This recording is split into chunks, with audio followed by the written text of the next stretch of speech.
Right.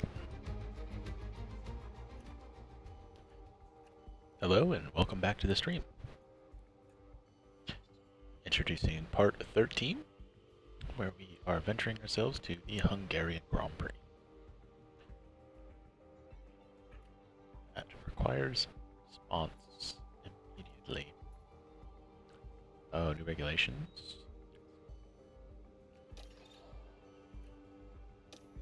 Hang on, sport change. Increase the number of gearboxes from 3 to 4. Alright, we can do that. Oh. Yeah, I'll go for it. Why not? More gearbox wouldn't hurt, right? Post race data.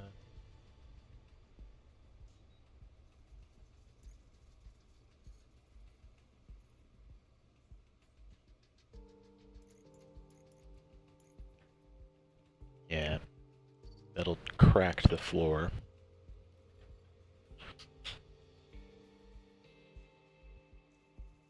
And suspension failed. And front wing failed. That's alright. Expected finish.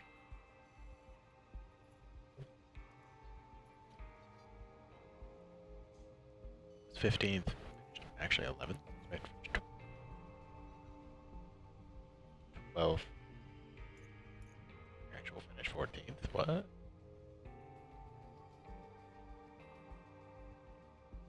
Interesting. I need to tone down Vettel's goals then. Got that new arrow. Got that new floor for Vettel. Happy about that. Increase that airflow in the car.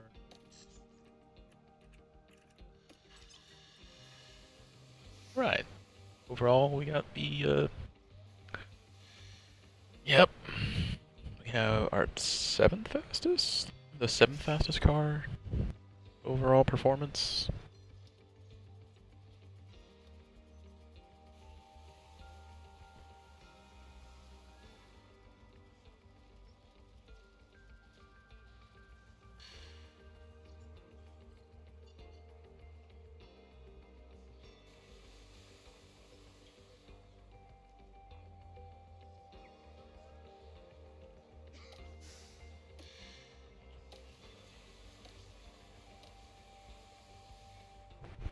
Dead last in engine cooling, but that's okay, because our engine is efficient, so we don't have to give it nearly as much gas.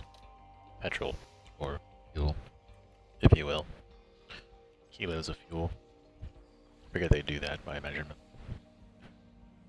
Okay,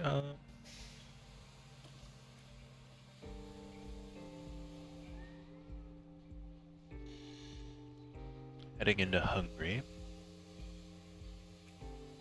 Should we change anything about the livery?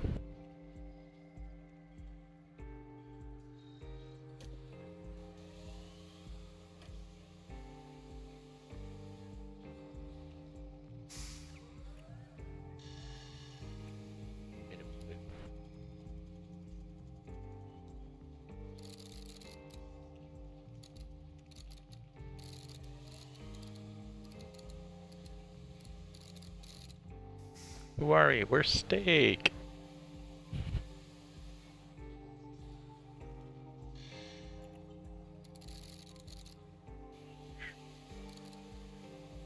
Who are we? We're McLaren.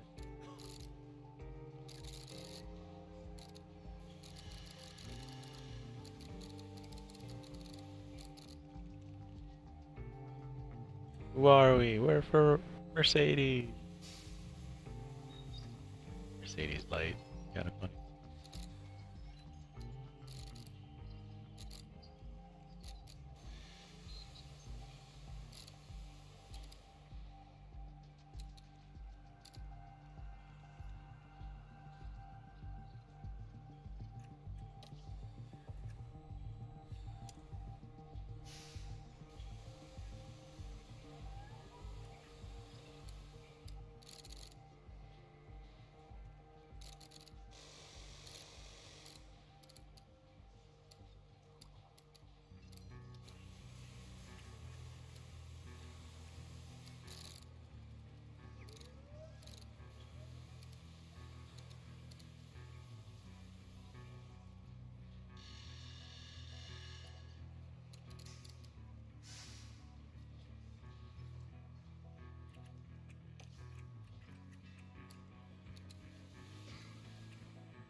Who are we? We're Renault!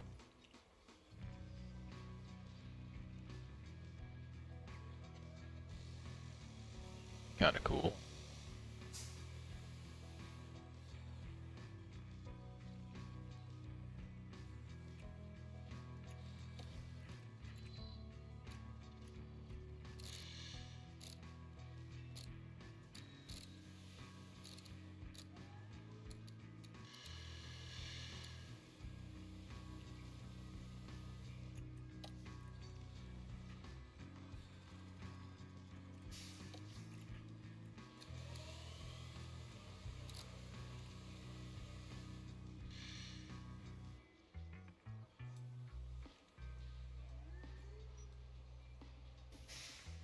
Native metallic.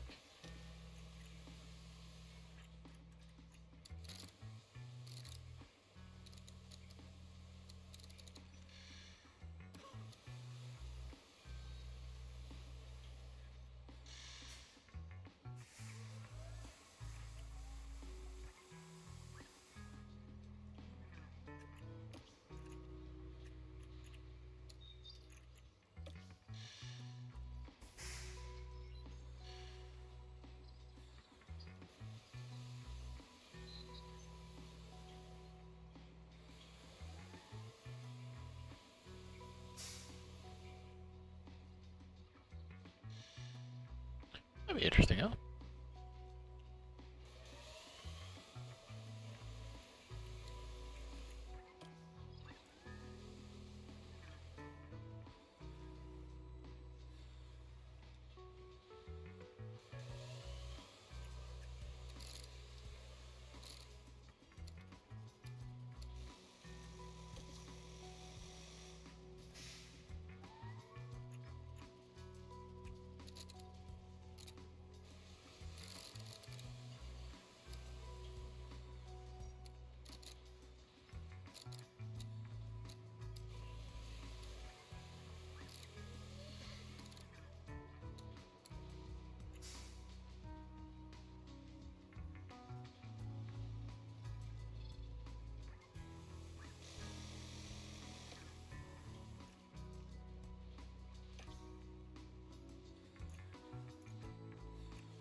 Interesting. Yeah, what do you think?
Alright. Not a bad alternative livery.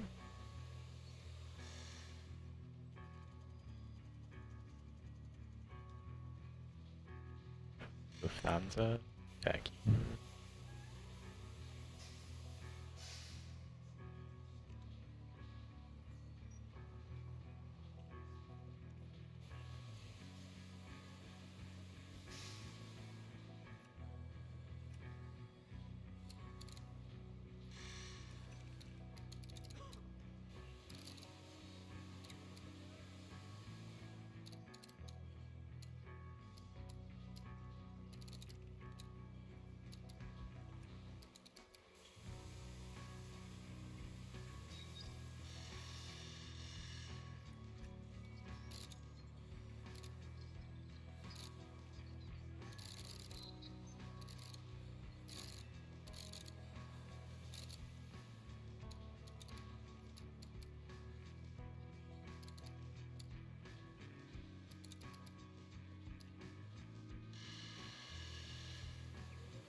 Alright. Oh, welcome back, Inaba.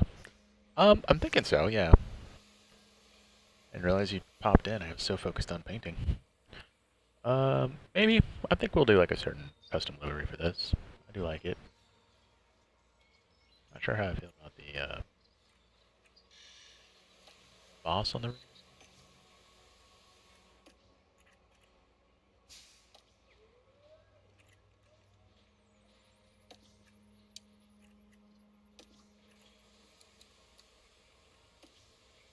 Feel odd. Solid.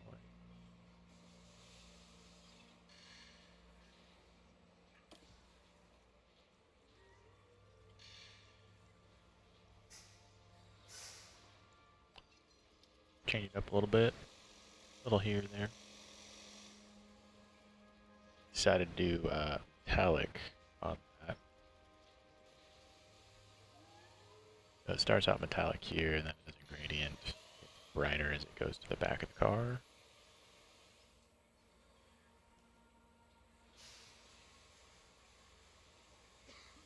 Yeah, I like that. We'll, special. So write that one. So I don't think I'll ever use that one again.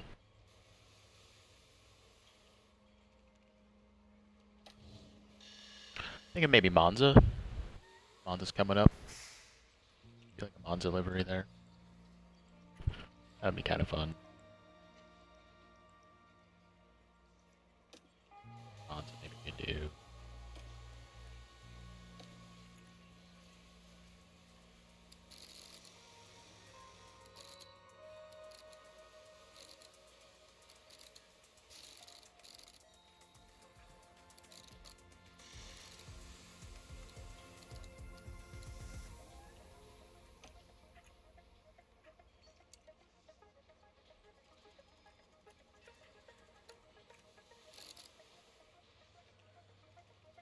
A little Monza special, maybe? What you think?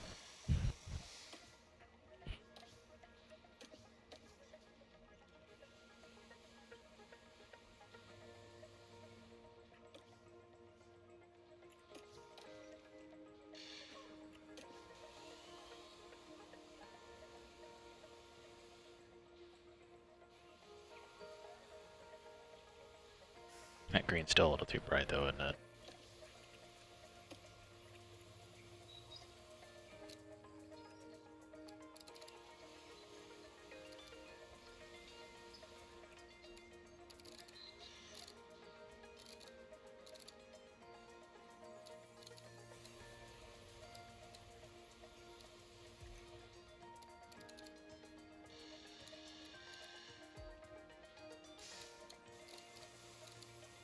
Maybe not necessarily brightness, but saturation.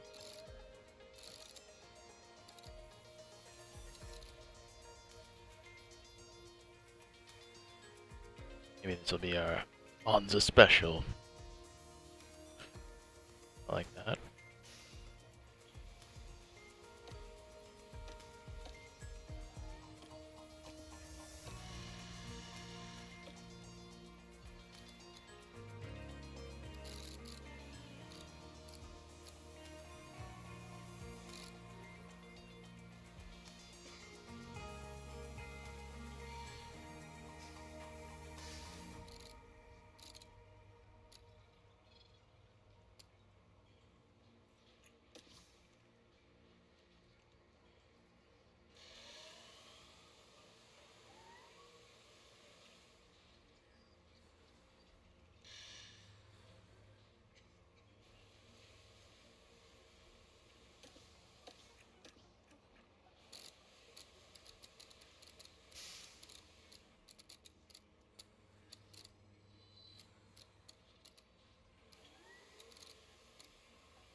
That's like a little too bright, isn't it?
Right.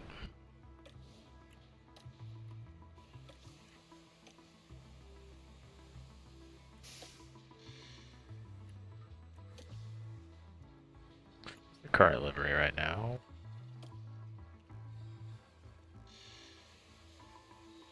Special something. Monza.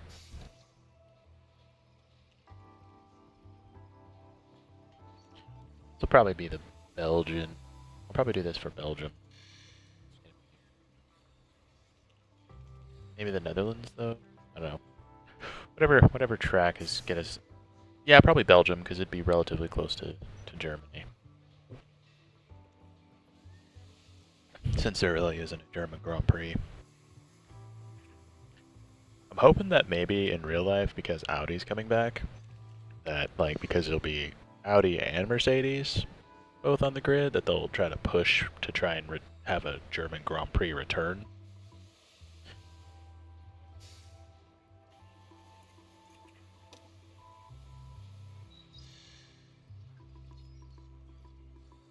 That was a fun livery to make. Oh, classic. Alright. We'll go back to the classic livery right now.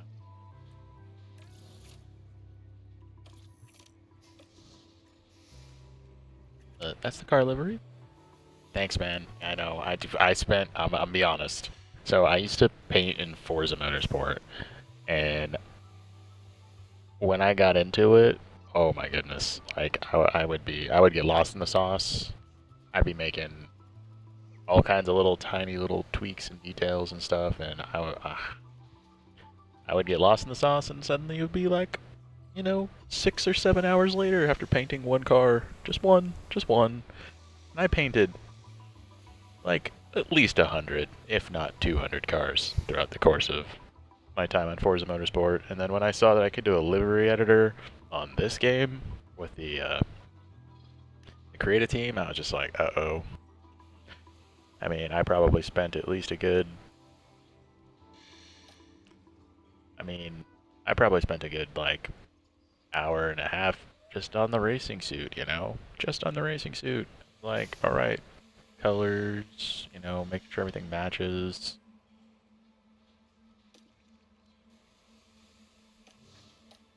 I think my original... This was the original one that I had. This was the original driver outfit that they had. And then I just messing around with it, and I was like, you know what, let's change it up. It looked decent. I was like, okay, it's not bad, not bad. And then I think this was, yeah, so there's this was the original I made, and I switched it up to this, and then I realized that the team apparel kits had red on the sleeves and shoulders, So I was like, oh, why don't I why don't I get that match? So like I changed up the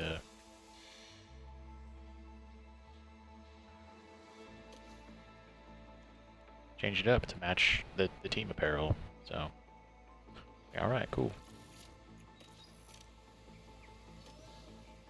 And of course Seb has his face, which I think is awesome.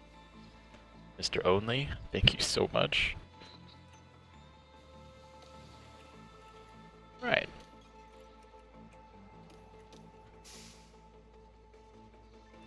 Go ahead and save that real quick. So, do I lose it if you save it in the editor? Oh, no. All right. Research! Yay! Okay, we got the suspension researched. Good.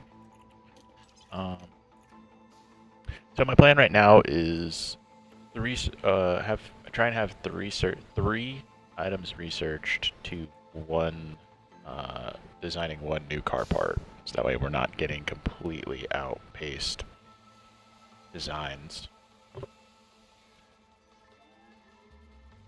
And then trying to get as much research done for next season. And then the ATR. I don't get that for another 54 days. Okay. And of course, I have the worst cooling on the grid right now.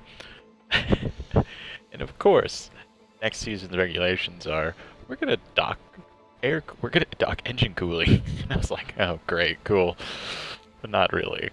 And then the airflow, the total airflow was docked 30%, which that's gonna be a challenge to get around. And I think that's on everything, right? Chassis has that. Yeah, airflow sensitivity minus 30% on that. That's gonna be rough. Yeah. That's kind of what I figured, because like I know that 2026 has the big regulation changes, and I was just kind of like, okay, let's not waste too much money. I did spend a lot of money early on investing in facilities, so I only had like a factory level 1. That just this factory level 2 just popped up like I think right before Silverstone, honestly. Or not? What's before Silverstone? Oh, Austria, right before. And design center. So I upgraded the CFD simulator, which was not cheap. Mostly because in past iterations of the game, I never really upgraded the wind tunnel or the CFD simulator very much. And I kind of wanted to see what this playthrough would be like if I had upgraded those more. And staff, only got a level 2 hub, but it's not hurting me too bad. I figure once this one is like, hey, we need some improvement, I'll have enough to do that. And I think budget for sponsor plan, that's in 3 weeks. So I'll get some sponsor planning. The 4 of 8. Oh, that's cool. It tells you how many it does. I didn't realize that. The sponsor engagement.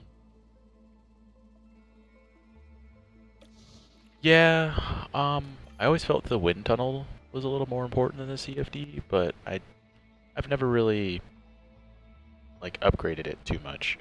Like I was always like a big advocate for suspension simulator and the car part test center because I felt like those were some of your best bang for buck early on in the game, and then also just because of how it affects like I get the suspension simulator only helps the suspension, but the car part test center I think is like your big improvement, because you know like that jumps up 2%, that jumps up 1% across the board. Design center as well.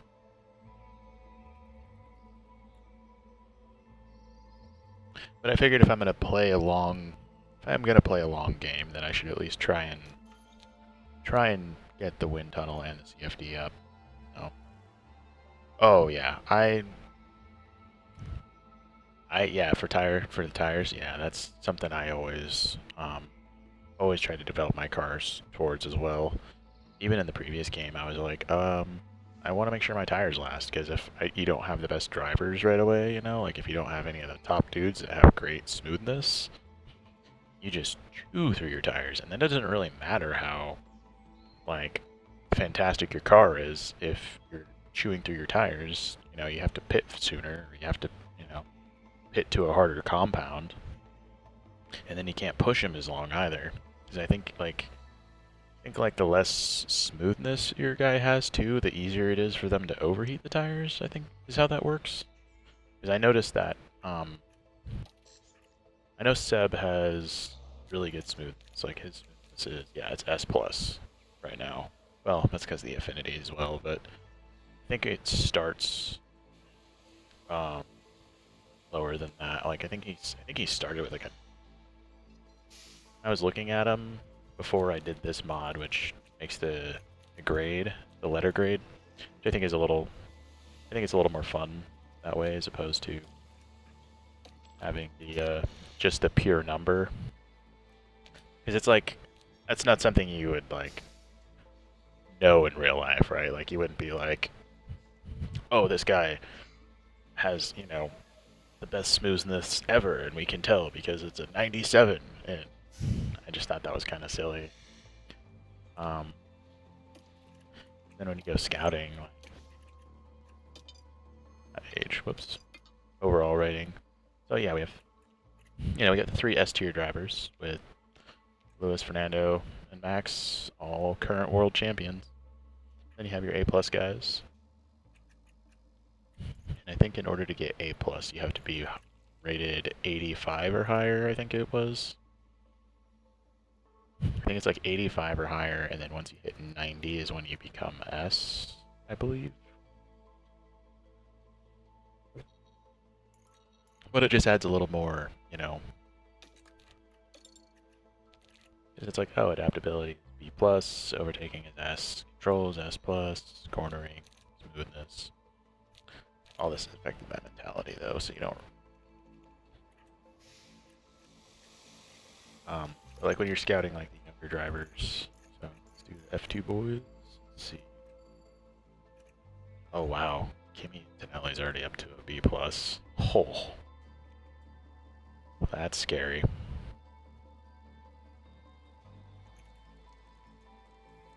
I've heard he develops ridiculously good in this game.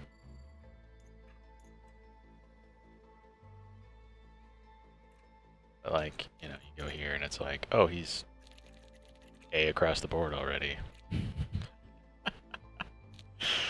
So he's at least like an 80 rating in all of these stats, and then his overtaking is like at least 85. I mean, this is all, I think, yeah, mentality affected again, though, so it's not like his true stat.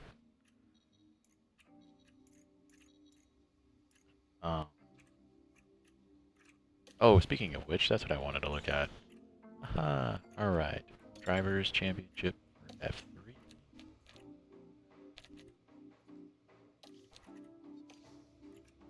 Alright, so Dino finished first, Fornaroli finished second, Lindblad finished third. This is the sprint. Go Sebastian Montoya. I believe he's one of my. Yeah, Sebastian's my F3 affiliate. Finished 10th. Okay, top 10. Lindblad finished third. That's crazy. Lindblad finished 5th in the feature race. Sebastian Montoya.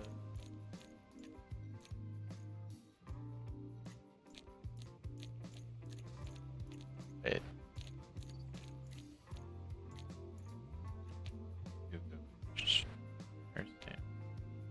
I do not know how to say this guy's name. I see it pop up and I'm just like, Sanable? Sanable? I'm not even gonna attempt that. I would have to.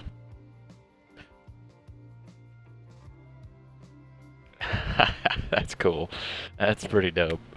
A seven-time Italian champion. Kimi Antonelli going for his 7th championship in his final season. That's pretty awesome. I'm I don't know. I'm not sure who's gonna replace Vettel. I kind of want to try and give Vettel 3 seasons and then sneak someone else in. I think. I suppose I haven't showed you my affiliates yet, have I? So these are obviously the ones that are created. They just throw them at you. But I got DeVries. He is my. I initially was thinking about actually having DeVries as my partner with Nick.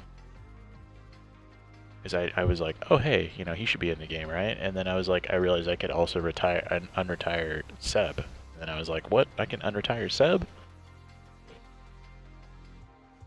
Because I was like, oh, you know, DeVries can be Nick's mentor or whatever. And then I realized Seb was available too to unretire, and I was like, oh, okay, let's try him. And then for my F2, I got for sure Paul Aaron and Dennis Hauger. I think Paul, I like Paul Aaron, and I think he might be the guy that replaces Vettel, unless I try to look for other, because like he's been doing well. I think in F2 right now he actually has, he's 4th in the championship standings. He's going up against Bortoleto, Hajar, Antonelli. He does have a win this season too, so. But Behrman took the first 3 wins right off the bat. Like he was like, all right, doing this. Marte does have a win, 3 sprint wins. Bortoleto has a win with 2 sprint wins, 4 podiums. Paul Aaron won Monaco, is what he won. Yeah, Hajar, Maloney, Kimi Antonelli. For sure. Crawford, Amari, Cordy, Ducks.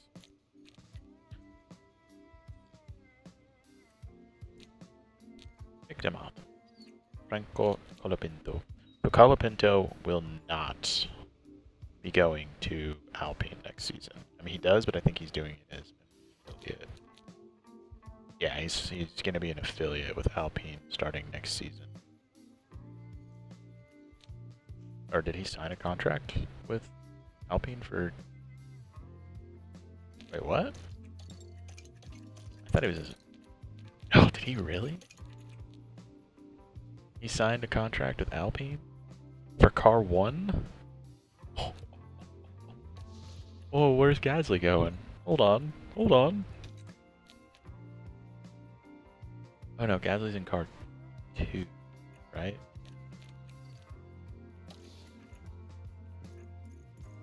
Wait, where's...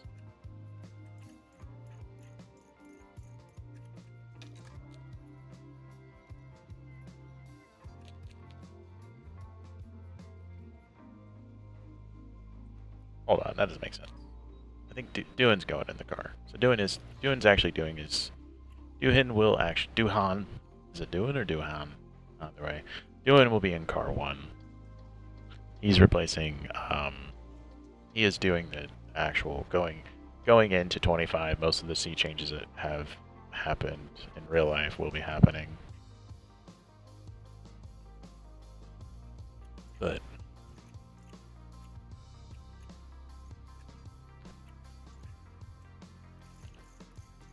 I have to check that real quick. I don't know why. That's funny though. Okay.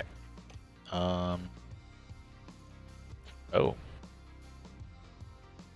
Hanging up their helmet, retiring from F1.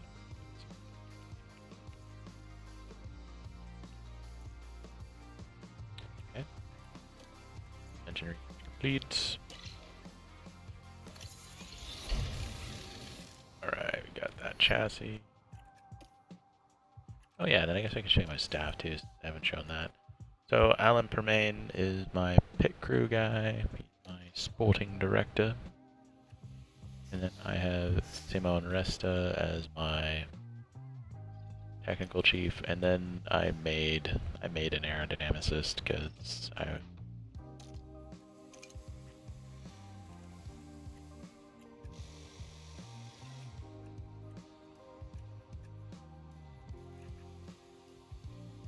DRS Delta A plus B plus B plus. So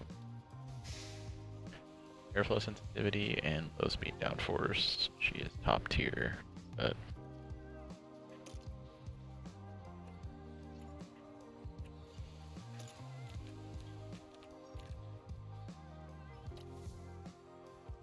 I don't know, she looks like she could be an Australian aerodynamicist, right?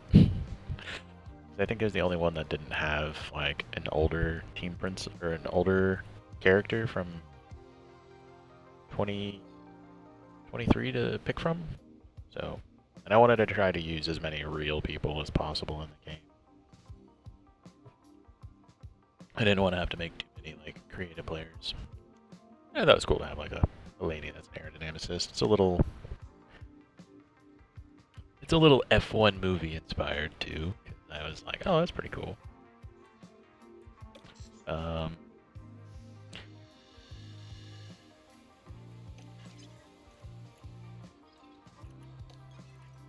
Okay, let's try and get to the race, shall we?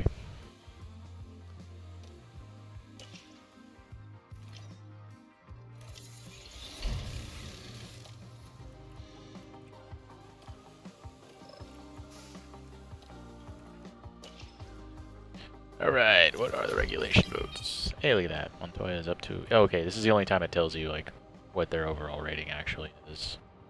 Oh, he's from a 65 to a 66.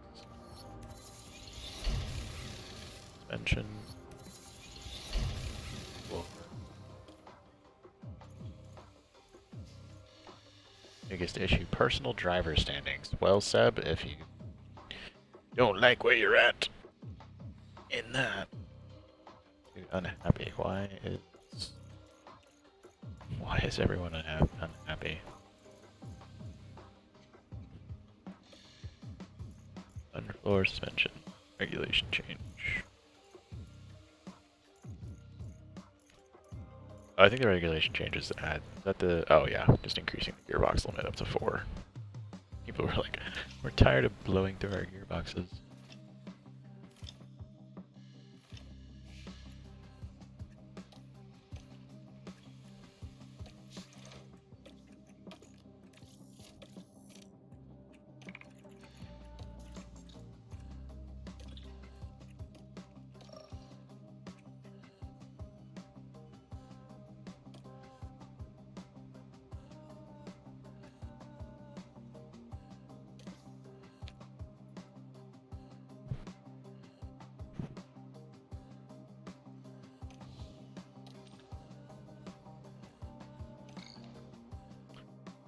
Hungary.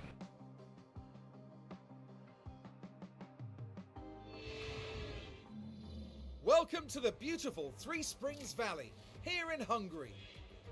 You're joining us in Budapest for the Hungarian Grand Prix. Budapest was formerly 3 cities, and today they're all coming together to kick off what we hope will be a thrilling weekend of racing. It was Charles Leclerc who tasted victory in the last race, but he will surely be looking to find the recipe for success again and achieve another podium place. So stay with us, ladies and gentlemen. The weekend starts here.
Seb gets the new floors. See how he does.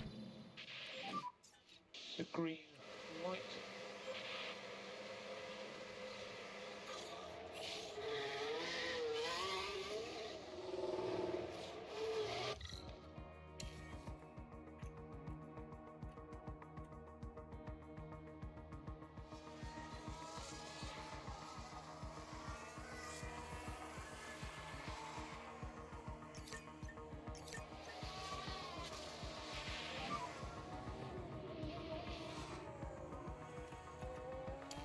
Tyres are low.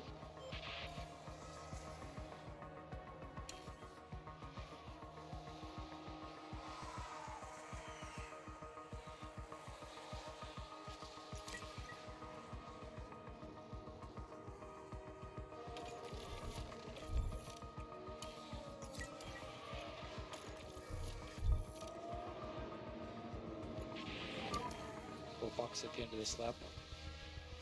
Understood.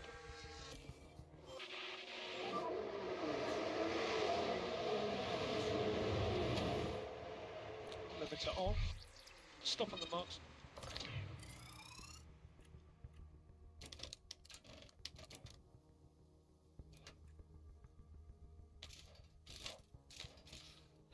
All right.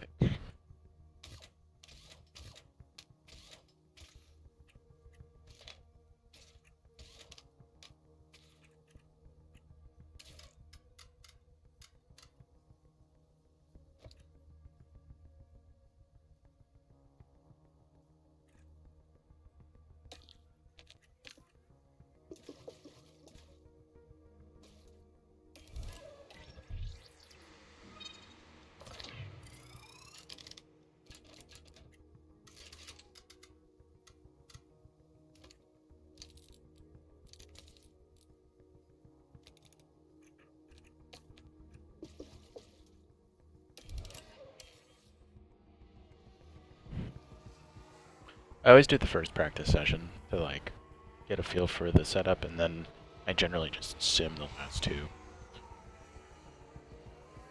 I think it's good. The first one's good enough to like get a feel for the setup, and then I think it's about just fine tuning.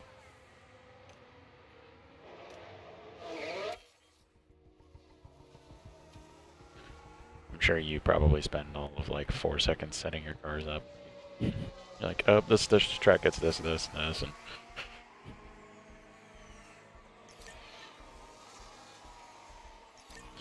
I notice it doesn't like change too much. Like, you know, high downforce track. Tyres are cold.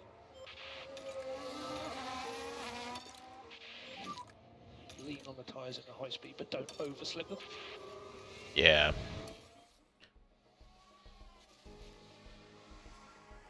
That makes sense. I mean, I suppose when you're like 10 or 12 seasons in, it's kind of a bit of a hassle.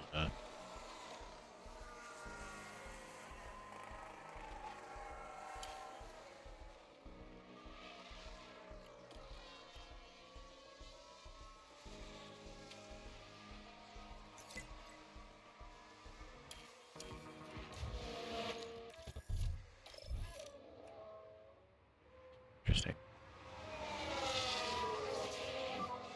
Okay, box now. Thanks for complimenting the livery earlier, dude. Thank you. I appreciate that. I spent a decent amount of time on it. It's kind of funny because there's like a little bit of, so like this, the Samsung Box. is like my primary sponsor, like for like the, Stop on the marks. so like the Samsung's a sponsor, the Alliance is a sponsor, Lufthansa is a sponsor, BWT is a sponsor. I have to pay, like I'm trying to please during the season. But I use an AMD PC, so I was like, well, I'll just, you know, slap that on there because AMD, you know, why not? I thought it was pretty cool. I could manipulate it to get it on the right here. I was like, yeah, let's go. And then I also use T-Mobile, so this particular spot was really hard to get it to fit perfectly and look right when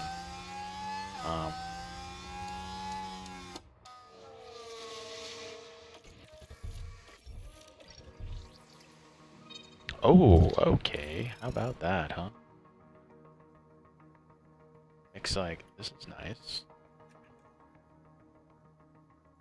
Oversteer, corner, brake, stability.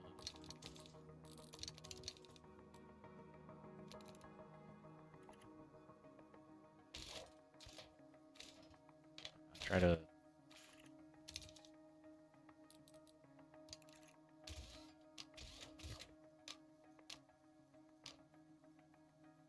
I guess we could try that.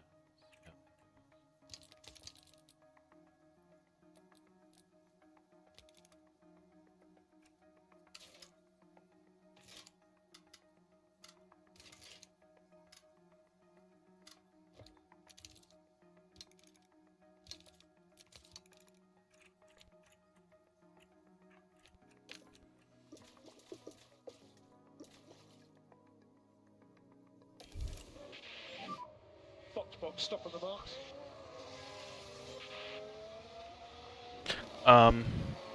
Yeah, I kind of figured that out. Like after my first, or I think I figured that out in my second season. That's when I realized that it didn't actually have an impact on car performance. I didn't realize it was. That's when I realized it wasn't that in depth, and I was kind of like, oh, okay, so it's good for the confidence, but like once they're on track and they start passing people, like their confidence goes up anyways. So it was kind of like a. Oh, it just helps with their baseline confidence. And if you have like a ridiculously fast car, then it's not really gonna matter much anyways, is it?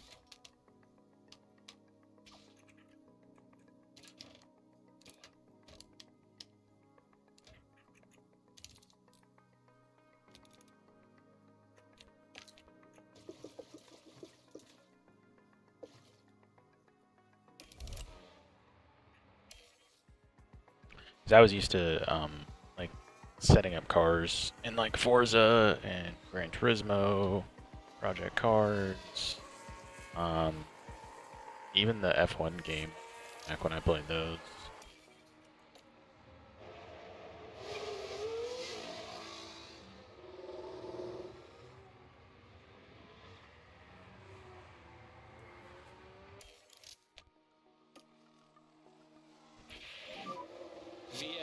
VSC. Uh, Positive on Delta time. okay, what happened?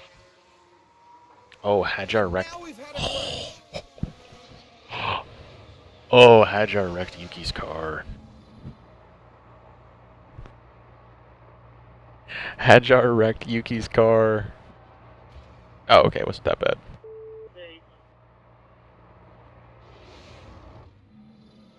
I destroyed the car!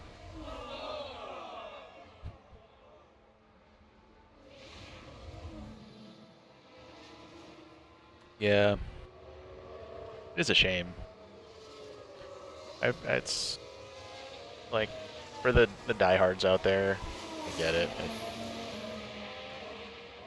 Like it's it was funny because I like started looking for uh F1 game to play in like 2022-ish, and I was like, I saw some motors. I saw that there was like some motorsport.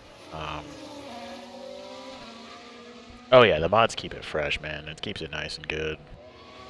But in 2022, I was looking for like some sort of like F1 Manager Simulator or something, and then I saw that F1 22 was out, and I think like literally the week that I looked it up, F1 Manager 23 was getting announced or something, and so I was like, oh cool, like I'll just wait until that game comes out.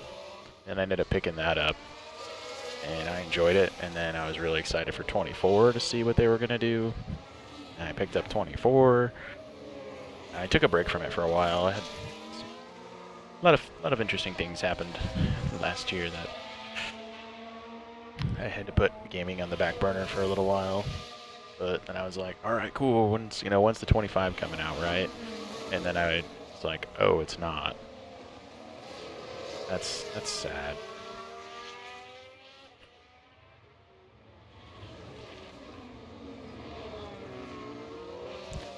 So Kadava, I have a question for you. It's a little late where I'm at. I'm in the States. I have a question. Where out in the world are you, Kadava?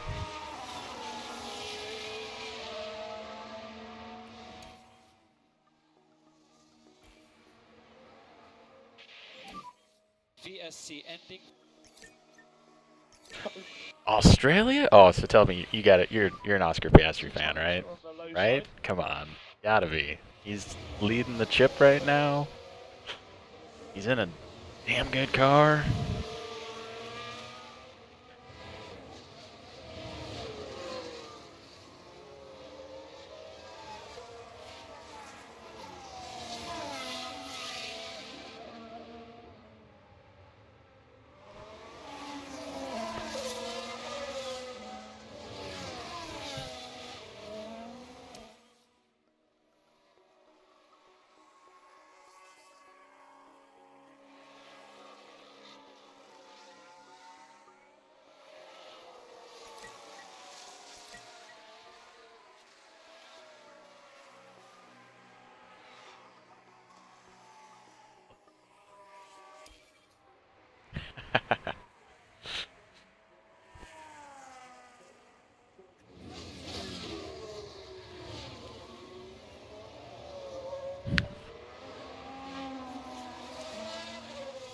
I'm honest, man. I really hope he holds on to the title this year and keeps it and like just makes it his, because I think that'll really shake up F1, just in the sense of like, I mean, the kid's fantastic. I liked him ever since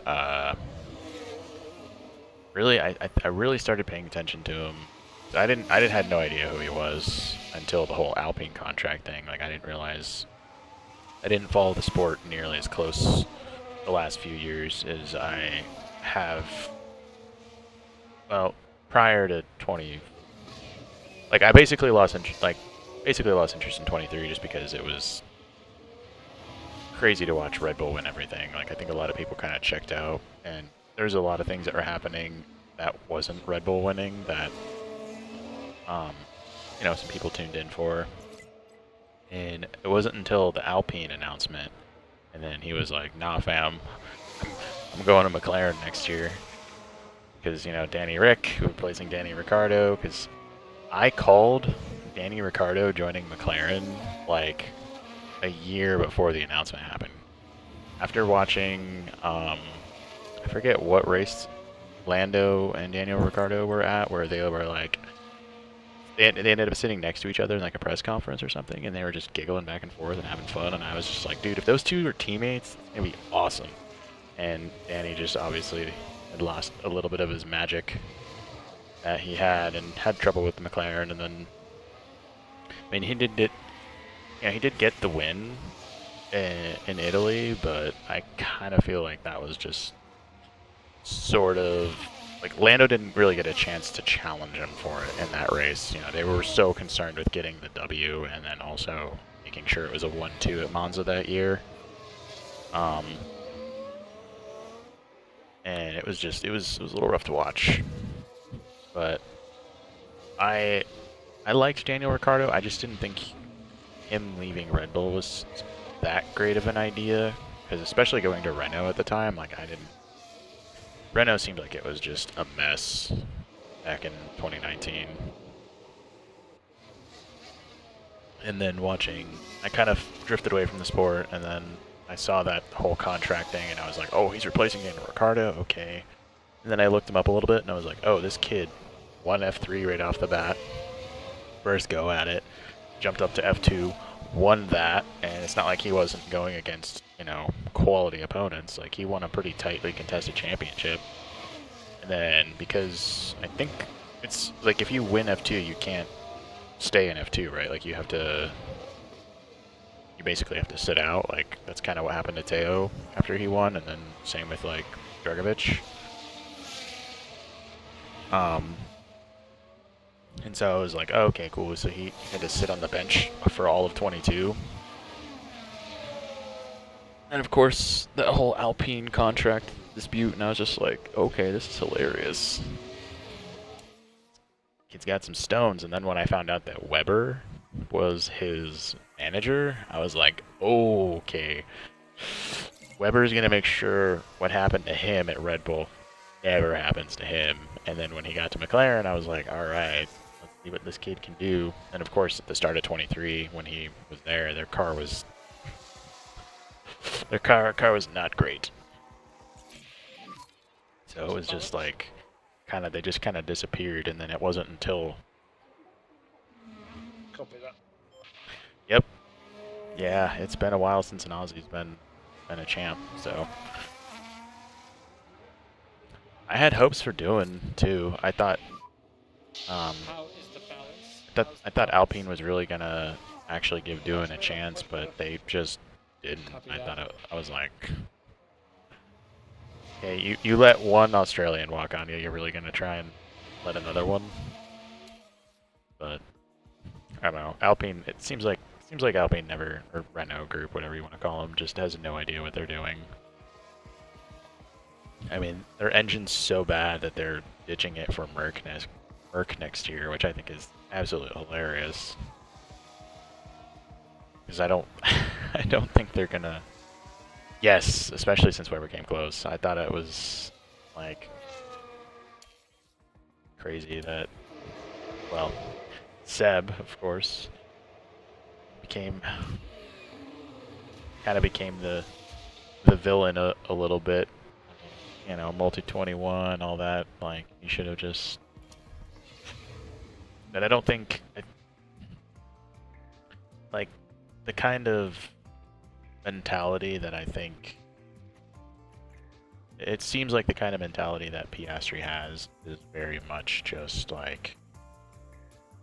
I don't need to talk the talk, because I'm going to just walk the walk.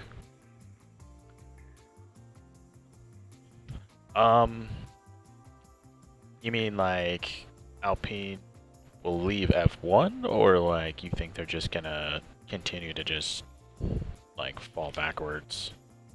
Because I would think the opposite would happen with them, because now that they're not spending a ton of resources and energy trying to keep their engine department alive, that's going to allow them to spend more of their focus on making their car better, similar to how I would say like McLaren operates. Are they going to operate at the same level as McLaren? Absolutely not. But it will give them a chance to sort of reset their whole department. Yeah, I mean, they could just sell the team. I mean, they've done it before, so I don't see why not. Because what did they do? When did they sell it? Back in, what, 2010, right? They sold it to somebody, right?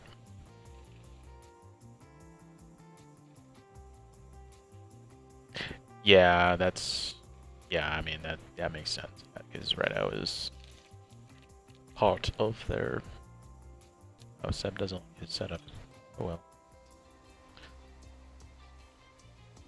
I mean, it was cool having a French Grand Prix for a couple seasons too. I thought the track actually wasn't like...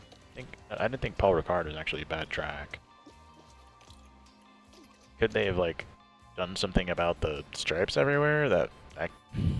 Yeah, it was a little hard to look at, but I think the overall layout of the track was a lot of fun to watch. It kind of gave, you know, like, because there was what, three French drivers on the grid at the time? Because there was like Grosjean, Ocon, and Gasly, right? So what I think F1 should do is they should have like what they call the European Grand Prix, and then that European Grand Prix travels around all of the all over like once a year it changes locations. So like the European Grand Prix will be in you know, Paul Ricard, or it goes to Hockenheim, or it goes to Nürburgring, like venues that can't consistently be like, hey F1, we want a 3-year contract, right? Because I mean, you know, there's the whole talk about like, oh, we want Spa off the grid, and it's like, how are you gonna get rid of like literally one of the greatest circuits ever, and then announce 4 street circuits. It's just, it seems counterintuitive. You know, it's like they're supposed to race in Madrid next year, right? Isn't that what they're doing? They're setting up a street course in Madrid.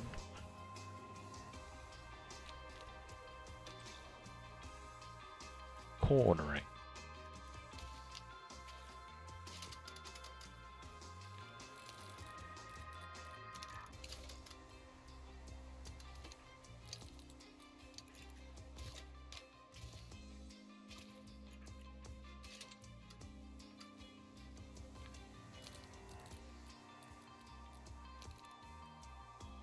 Then you could keep like the French Grand Prix, and then you could do and you could take it to Portimao. I thought watching Portimao in Portugal, like that's what you do. You have a European Grand Prix, and it rotates between like 6 different tracks in Europe that can't afford to just commit to, you know. So that way you have like, you know, they know in 3 years they're going to be hosting the event, so they can at least get the track ready for that, because, you know, if they can keep Monaco on the grid every single season, they can add something else. It's weird having 3 races in the States now. Like, cool because you get options, but at the same time,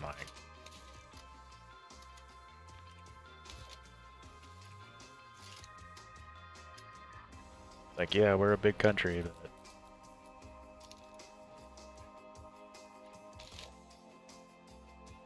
go back up. Or go back up to.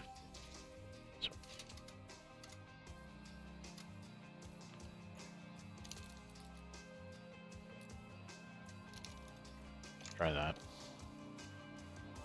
Yeah, it is. They finally broke into the U.S. market, and there's enough. It's honestly, dude, it's been crazy like the last 5 years. Like as someone who was a big fan of F1 since like the mid 2000s, like literally, I think I started paying attention to F1 in like 2012 or 13, back when like it seemed like anybody could win a race. I mean, obviously Red Bull won the constructors a few years in a row, but and then I was like, I paid attention to the initial 2014 regs, and then once it was obvious that like Mercedes was just leagues ahead of everybody, I didn't pay attention again until the 2017 regulation change. And then once the 2017 regulation change, because I also didn't really like the look of the cars that much. I still think the 2017 regulation change brought out some of the most iconic and like gorgeous looking F1 cars that have ever been made. And as those cars like changed and adapted from 2017 to 2021, like, cause that just, yeah, those mid 2010 cars were very ugly for sure. Well,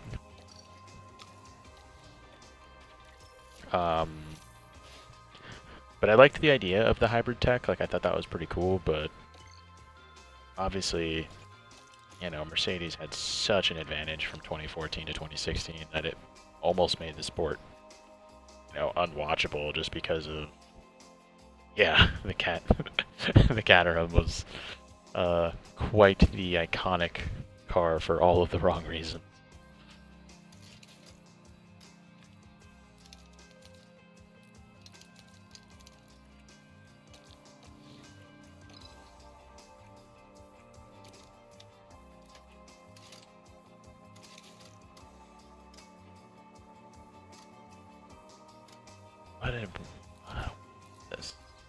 What is this? What is this setup? Okay, what you want, man? You like that's how you want it. But when the 2017 era cars rolled around, and it seemed like Ferrari was actually going to be able to give Mercedes some sort of challenge, that's when I really started paying attention again. Oh, I did not mean to do Show that. you the green light. I did not mean to start practice 3. I thought I was qualifying already. Oh well, we'll just sim all the way through this.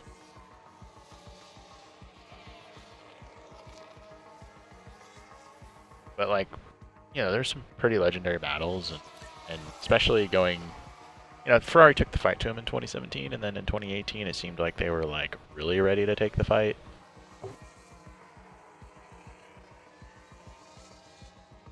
And it was some iconic battles, and then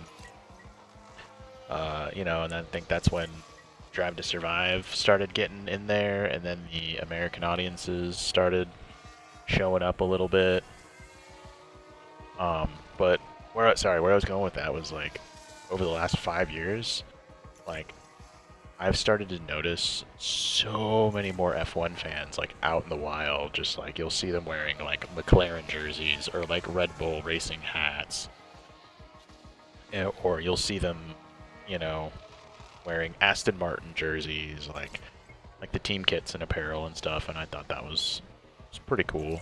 I was like, okay, it's getting a little more invested over here in the U.S. And then of course they announced the, you know, Miami Grand Prix.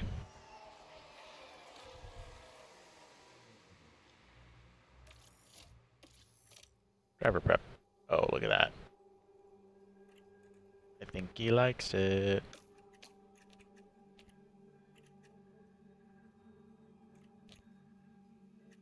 I guess.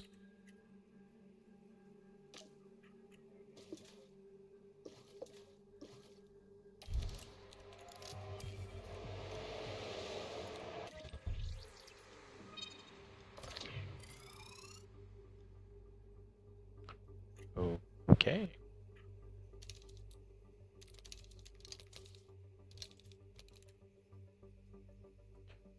I guess that's what Metal wants.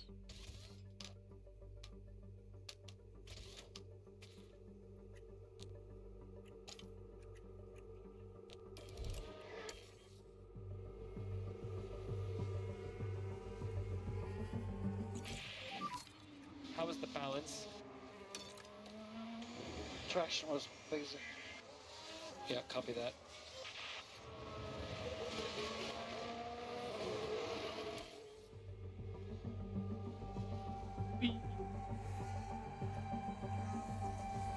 So like Drive to Survive, and then I mean honestly, like, you know, when they announced like an F1 movie, I was really skeptical about how it was gonna be.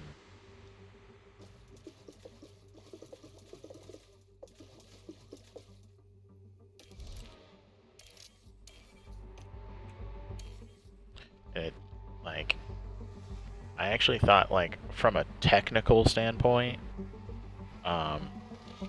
I thought the movie was brilliant. Was the storyline a little weak? But yeah, you know, true F1 fans are kind of like, that's not really how that would happen. You know, can't really just show up and drive an F1 car. But for the sake of the movie, you know, you have to kind of just How's the deck? pretend stuff doesn't happen. And Understood, Mick.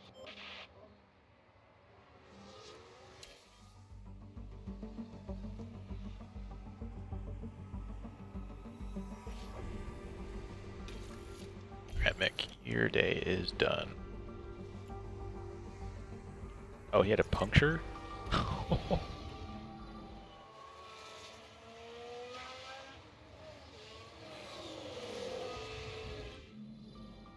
Casually get a puncture. It's cool that they introduced that. I remember that not being a thing in 23. Mechanical faults as well. Cool feature they. Well, yeah, right. It certainly looks like they've developed a fault. Can't wait to hit 25 so I can change up that livery. Tyre feedback when you can. The tires are pretty done. Copy.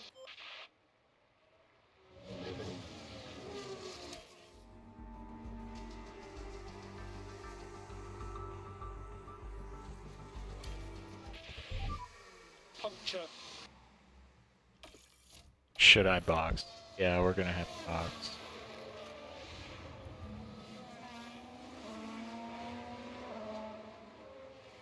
At least the puncture's on a straight. If it punctures in the middle of a corner, do they just like lose the car entirely?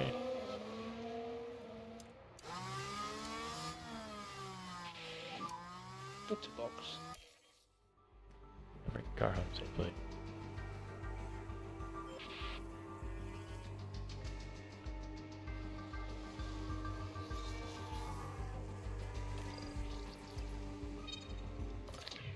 Ooh, 99%.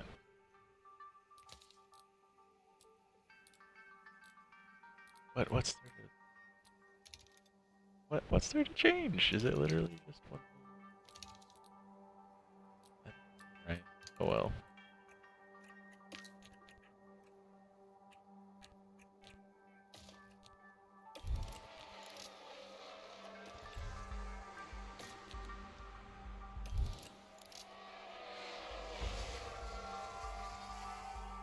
Nothing spectacular. Okay.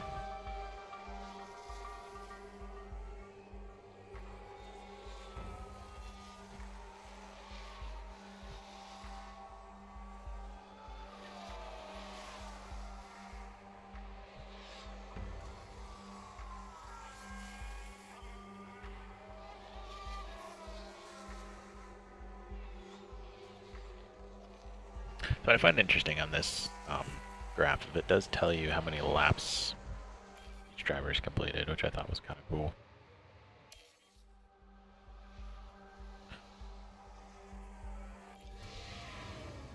Hey Jaster, how are you, sir?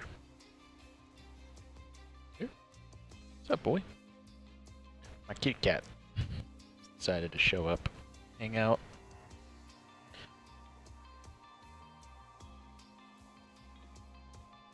What I should do, I should make an icon.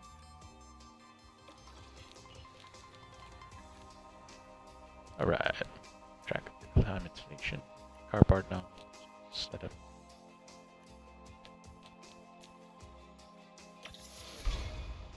%. Ooh, look at that. Percent. That might be one of the highest I've ever actually had. Qualifying is coming Qualifying, up, and about the time. drivers will be ready and raring to go.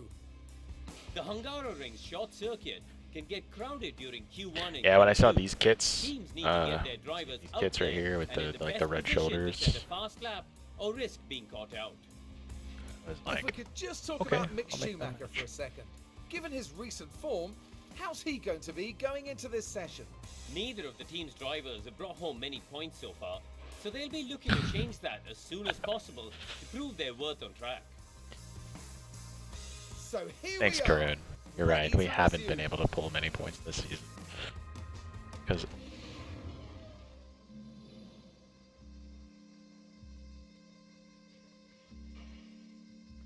Right.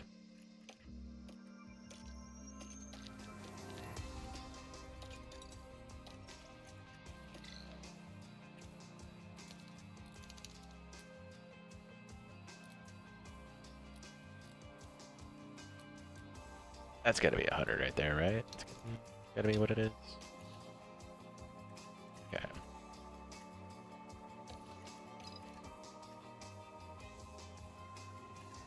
Do we pull that motor out for qualifying, or do we leave it in?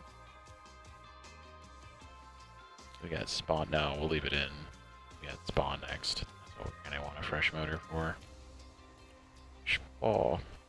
Spawn this functions.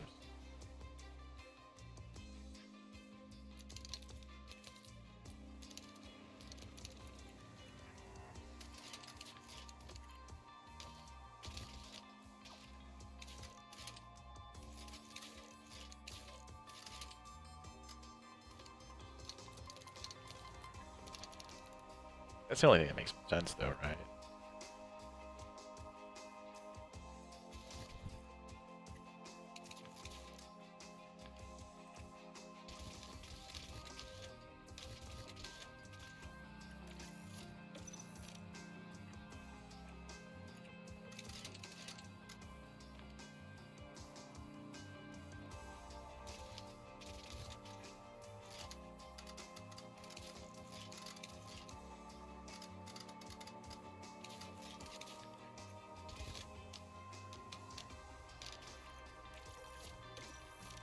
Wait, why is the traction so off? Oh, because it's supposed to be 3.7. That's right.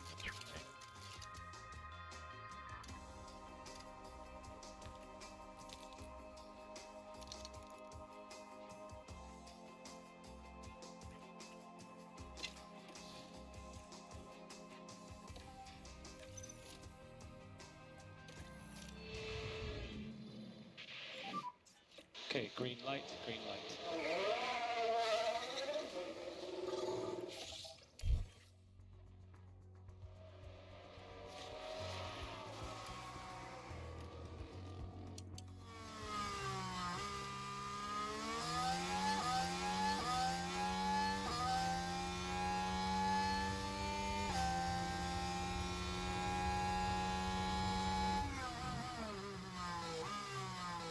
Alright, Vettel, let's go. Get that initial lap out. Qualifying.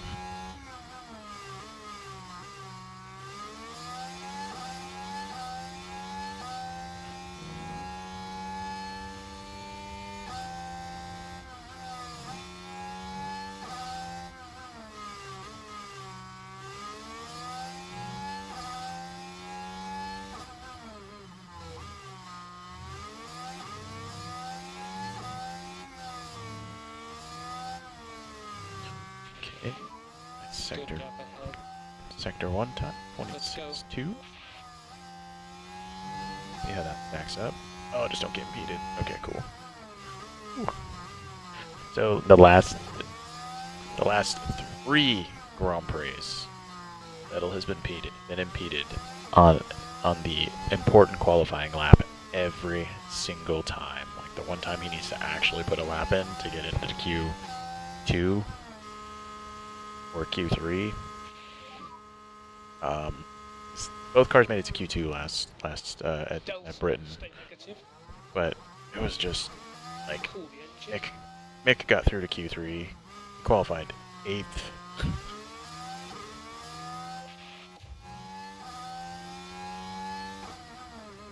26.1, okay.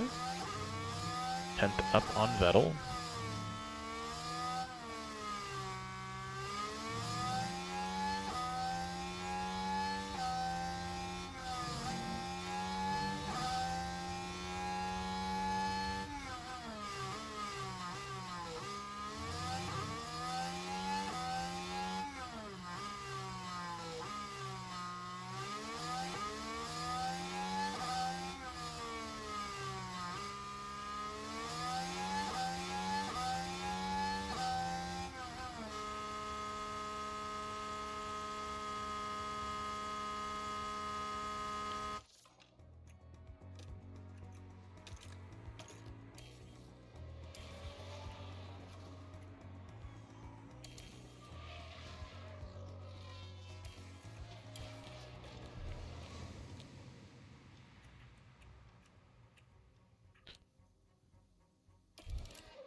Clear ahead.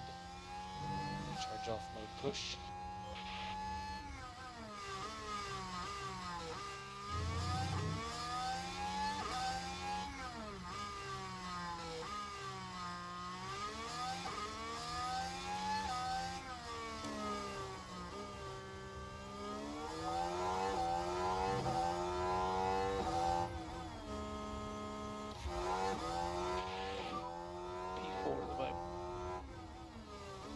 Oh, is he really behind an Aston? Cool the car on the way Oh man, that's gonna.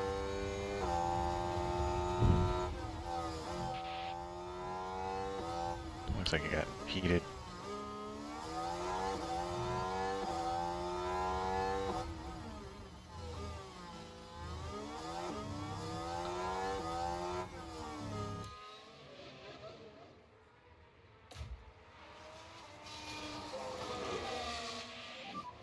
Magnussen off. Yellow now. There's a yellow flag now.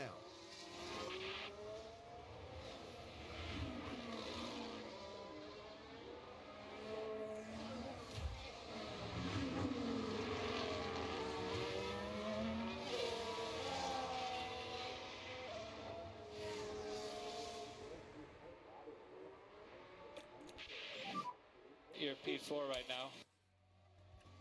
It's a very good lap.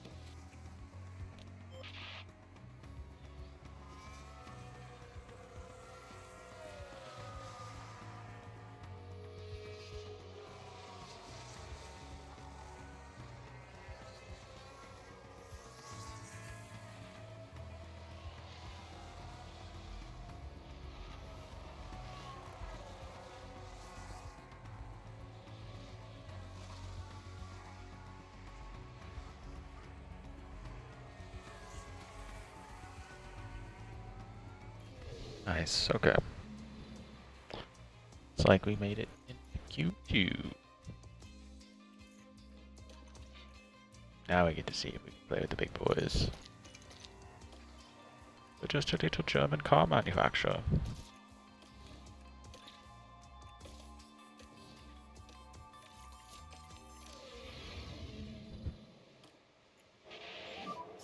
Okay, should be green.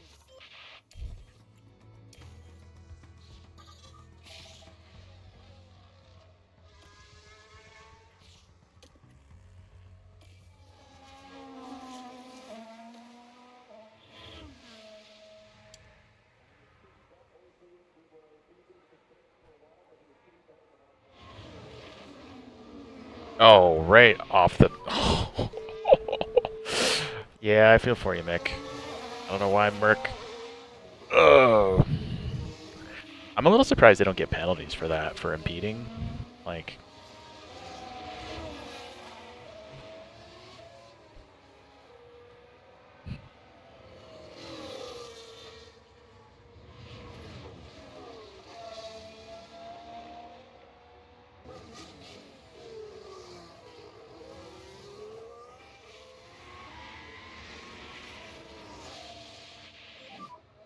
So we should be good on traffic. Let's go.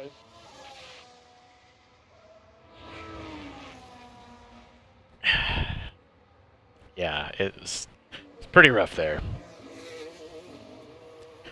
Like, no penalties for it either, so it's just like, oh, you know, oh no, I slowed your lap down. Run again. Especially in like those dying moments of the, you know, you come across the line with like 15 to 20 seconds, and you're like, all right, Press in button. this is it. Press This is in the time button to hit the all lap. box now. Copy. Then it's just like, oh, here's an Alpine in the way.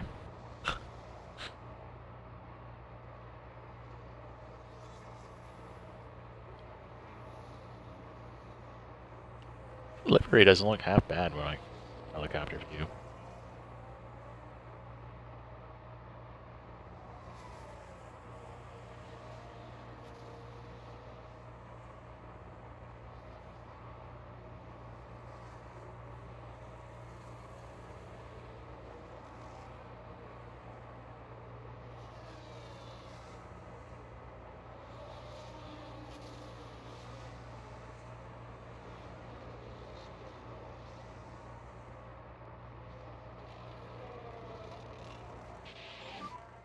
Okay, delta, stay negative.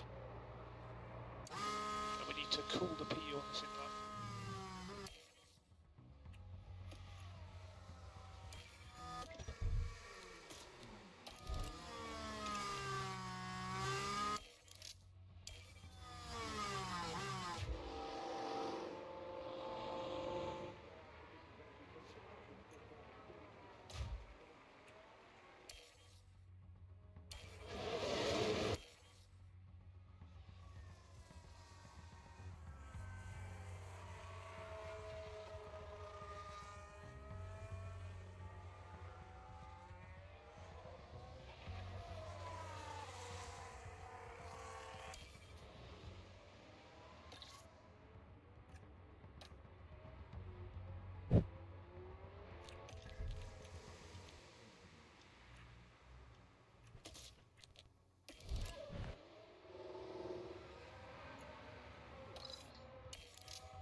would start your push now. Yeah, go for it.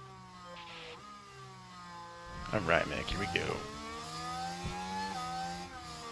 Should have a clear track.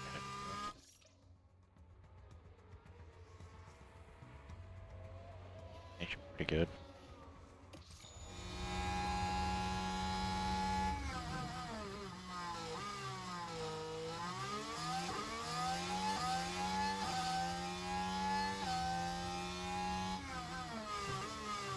Hopefully.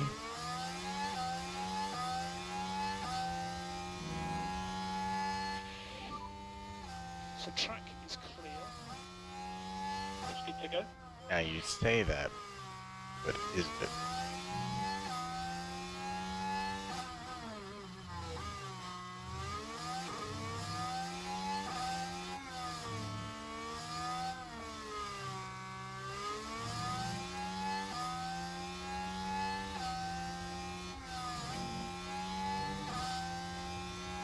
Ooh, look at that. 25-7. Only 2/10 off Leclerc for sector 2. I'll take it. I'll take it.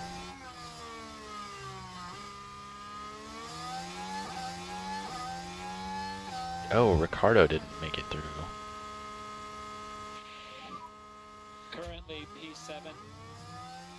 Very good improvement on that lap. 26-3 for Vettel.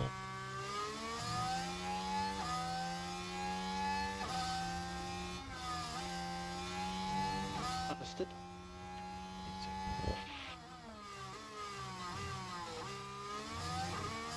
Not as fast as sector 2 time, but I'll take it.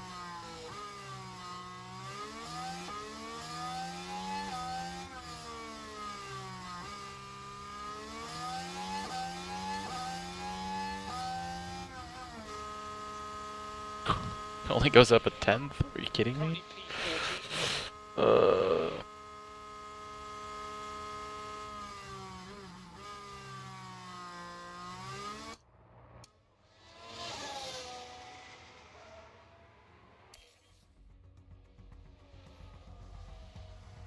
Piastri's gonna drop him to 15th, yeah.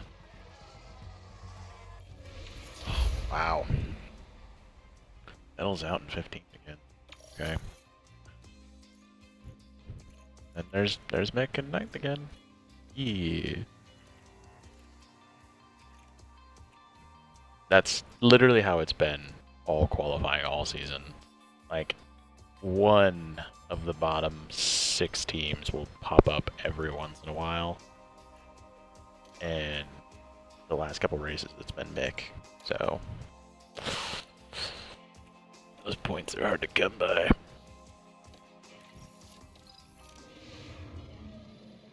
Alright, let's get out there. Run a lap. Eventually the green light. ASAP.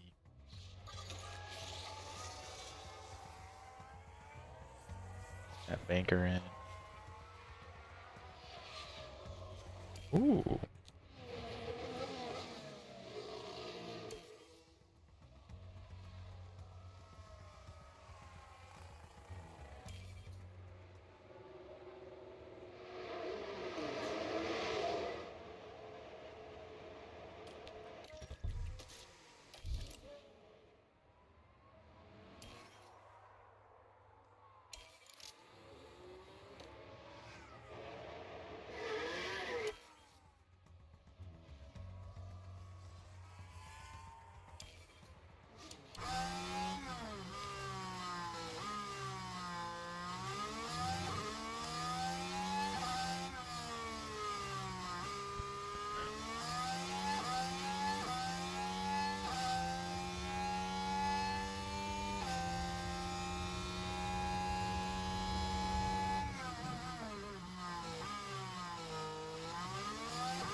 Alright, Mick, let's go. What's this first sector time you got for me? 26-1. Pace with Alonso.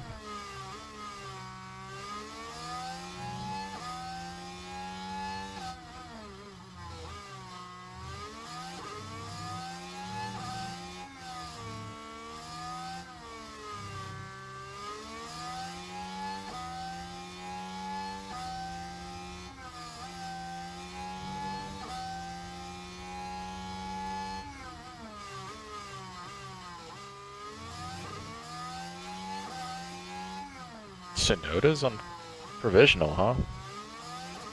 I thought that was Verstappen for a second. That's pretty good. Go. Alright. What a time. P8.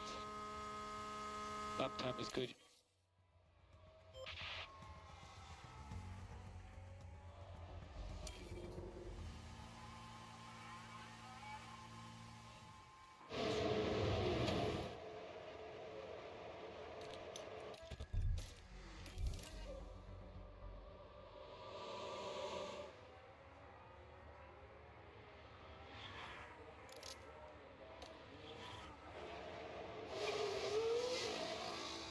Let's get out in front of Alonso.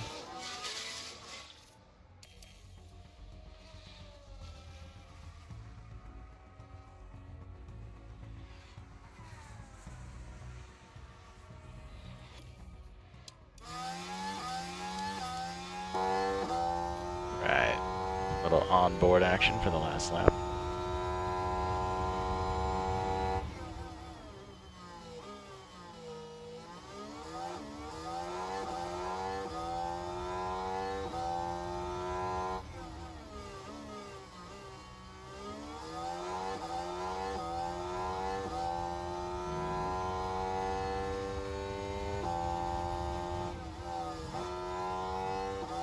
He's faster.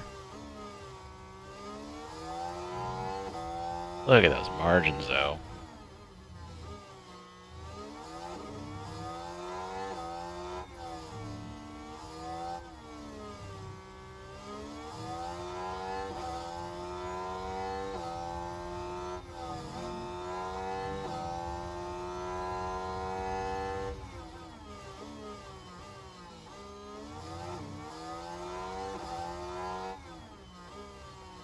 Oh, are we gonna leapfrog Alonso?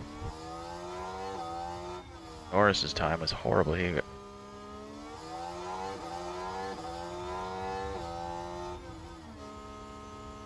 Oh, we leapfrogged Alonso! Yeah, let's go! And we're just a 10th off of Hamilton.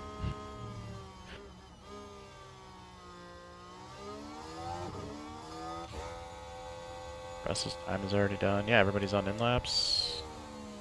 Alright, let's go. That's our highest starting quality position? Question mark, maybe? 8th? I think we tie for 8th as our highest. It might be the highest actually so far this season. That's great. So it was the two Ferraris. Q1 it was Carlos, Q2 it was Charles, and then Yuki just whips out. Dude, he's like 2/10 quicker than everybody. What kind of lap did he run? He's like, I don't want to be left out of this championship fight. The championship fight has actually been crazy close too, so it's fun to watch. Today, as we prepare for 70 laps of thrilling F1 action. Really, The heart F1 may be action. Budapest, but the racing soul is right here.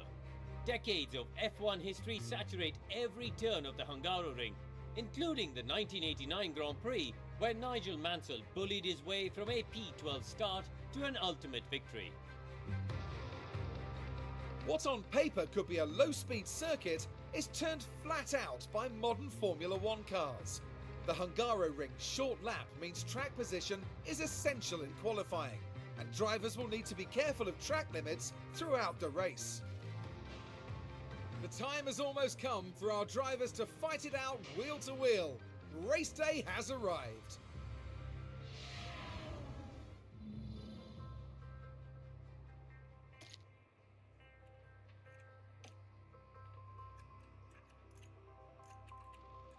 Yuki on pole. The last time Yuki was on pole, he walked away from everybody. So, I would not be surprised if he does that again.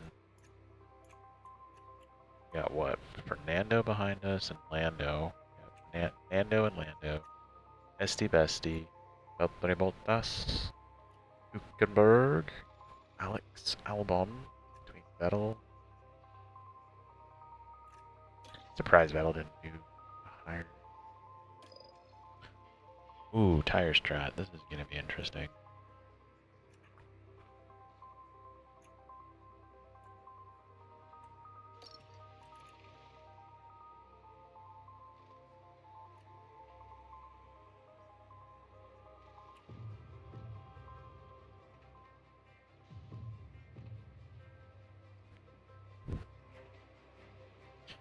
Medium to hard, finish on soft.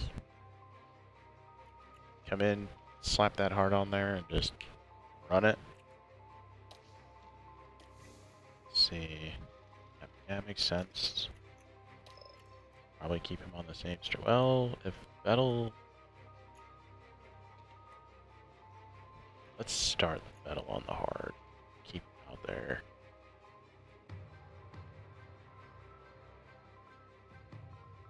"32 laps. See how that goes.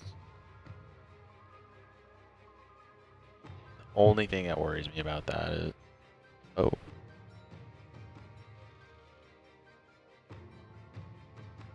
did I just lose you?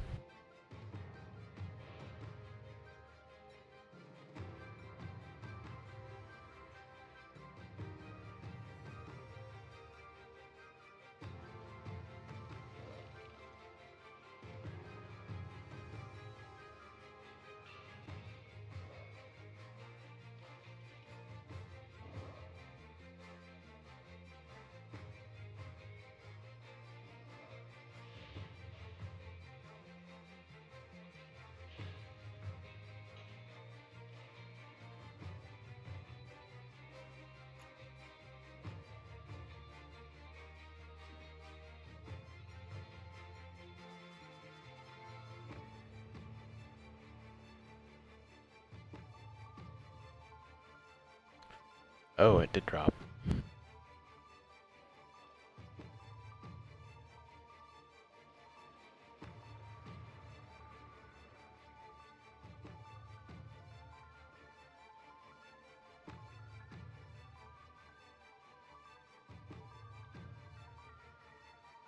Okay. Weird.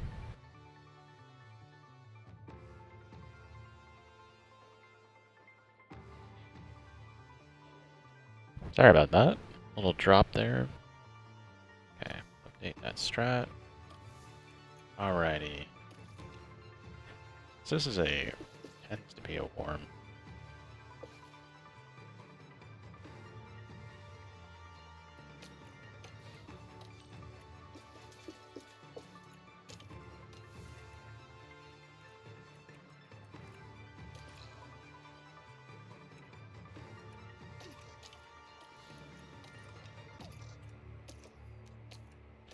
This track always is super warm, so like I always end up having like way too much fuel on the car.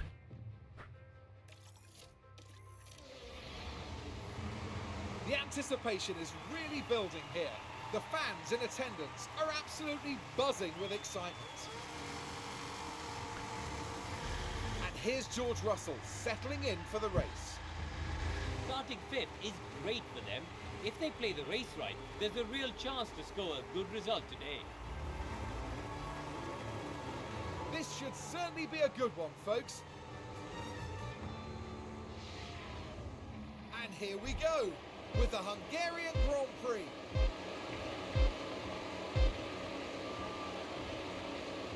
And it's lights out and away we go.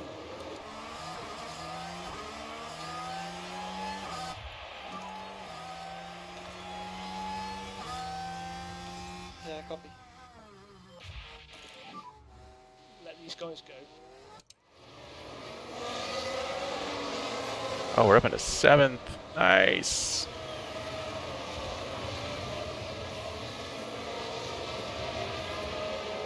Rewind going. Holy.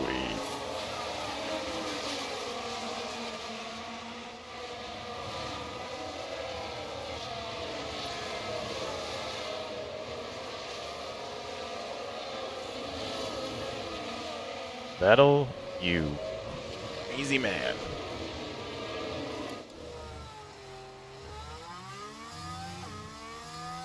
there. That was a move. Take a look now. Right, we're down at turn 5. The gap opens up for them. And the overtake is made. Whew, what a move.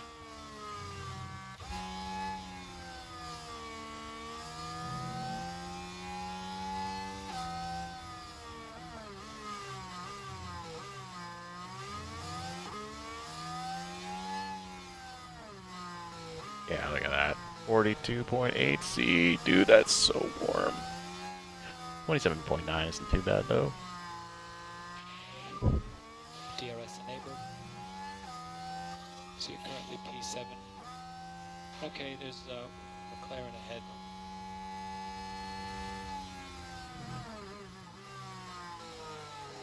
Okay, watch Hamilton behind.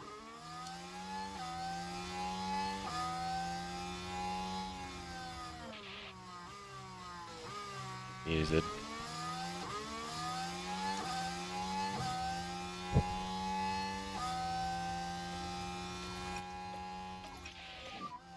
Cancel the lift and coast.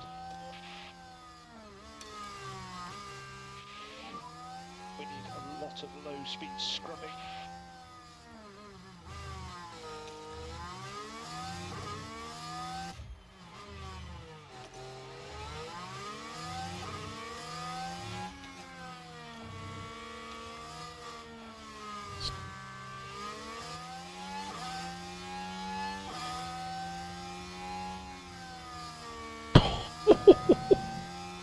Let's go, Vettel! Oh, what a move. He just said round the outside. What a dude, what a spot to pass. Gotta see that again.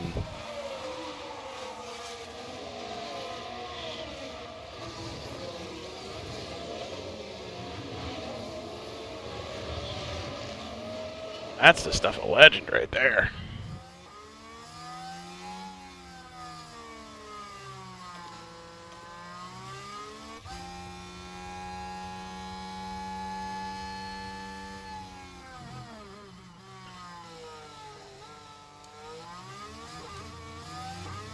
Oh, it ran wide.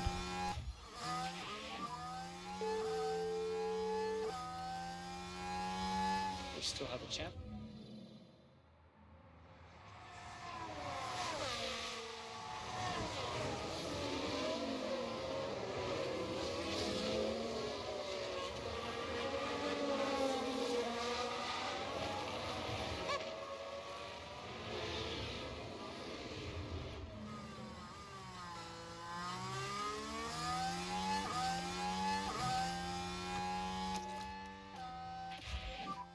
Need to focus on getting the pack up.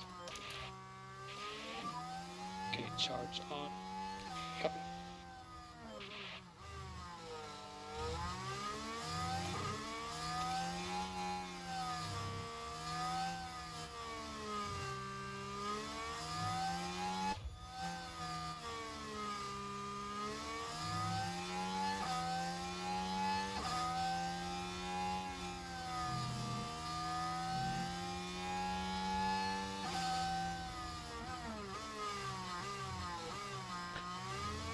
Do not.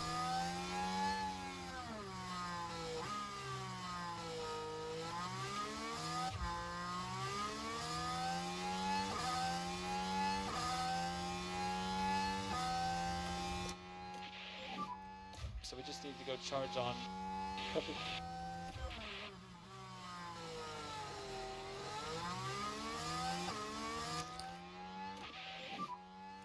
Charge on. Charge on. Copy.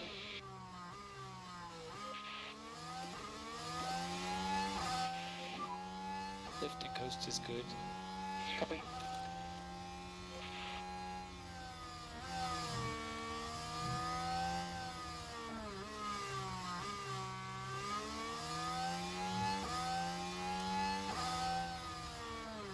Got a 7-time world champion in front of you, a 2-time world champion behind you. What do you do?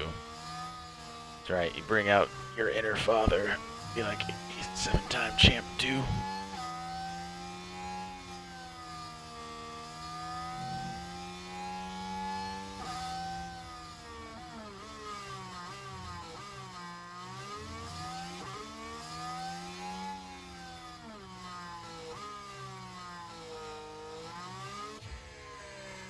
This might be Piastri's best chance for a podium.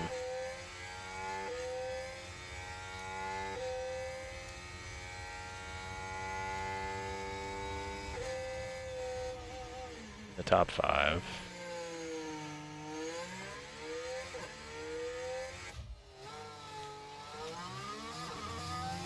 There goes Alonso.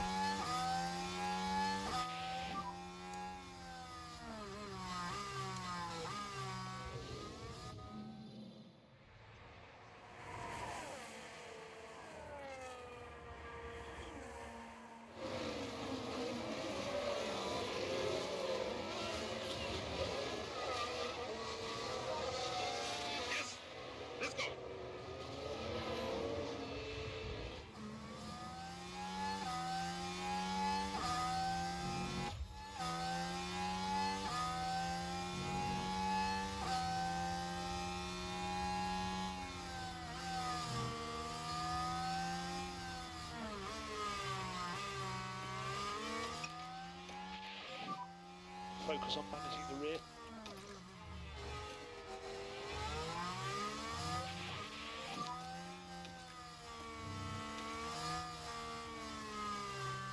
A lot can still happen.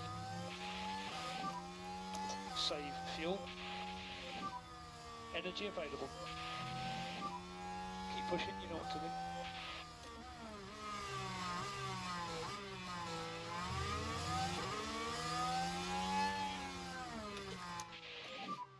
We need to focus on the energy now.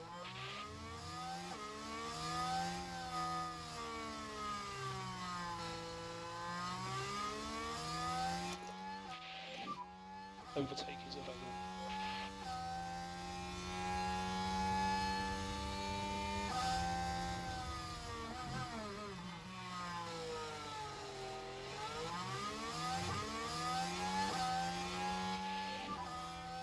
Just as DRS.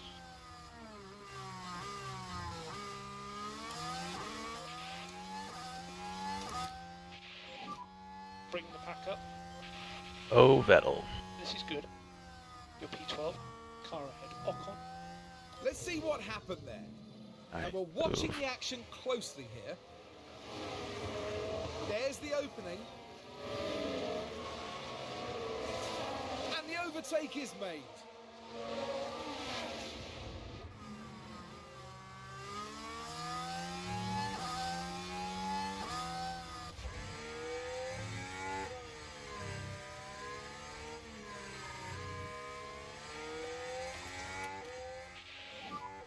No more lift and coast. Coming.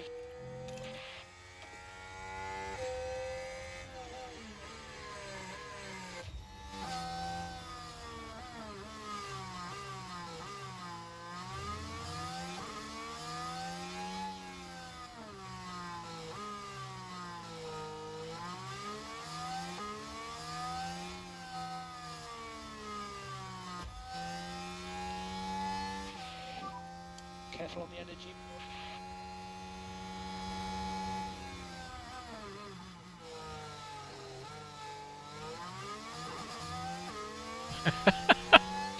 You just ran Lando up the road. Okay. Okay, Mick. I see you.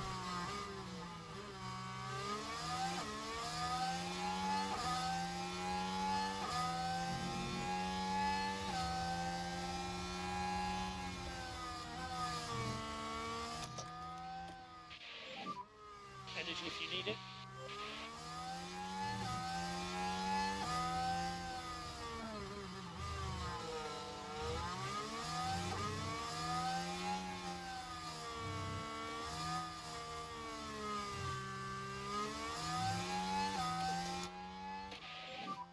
We can just focus on charging the pack.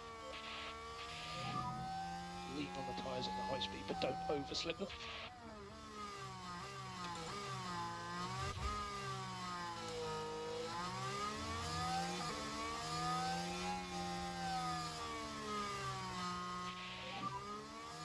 All management looks good for now.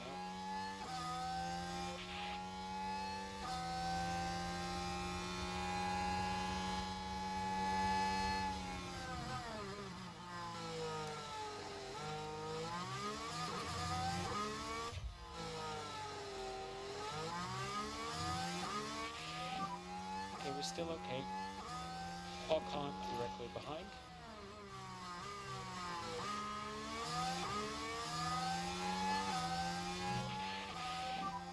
Try to do some lift and coast and then focus on apex speed. Okay, copy.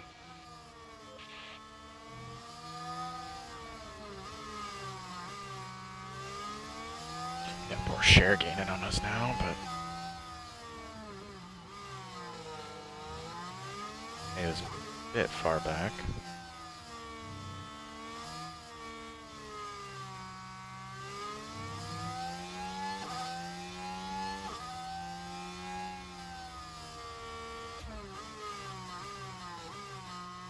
Okay, okay.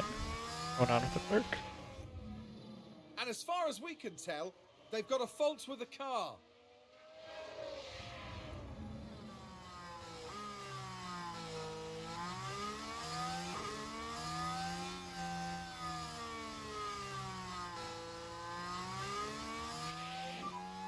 We see traction getting worse. How is the DEG? Good, it's good. Oh, did he fall out of thing? Okay. If you don't need it, no lift and coast. Copy.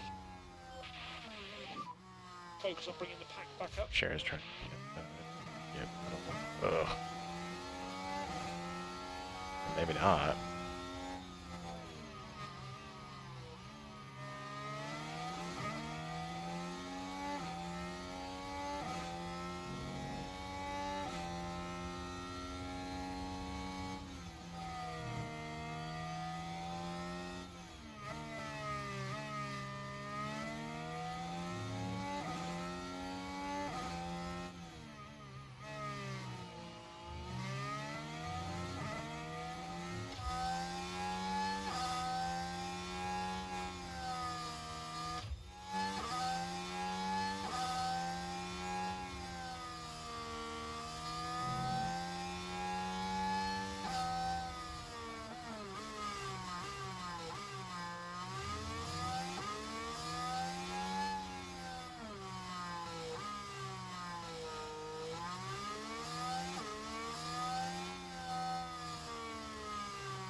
Brilliant time management.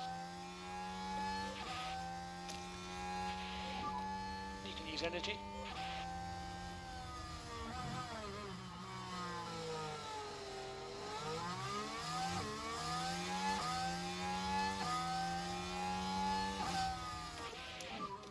He's lost the DRS.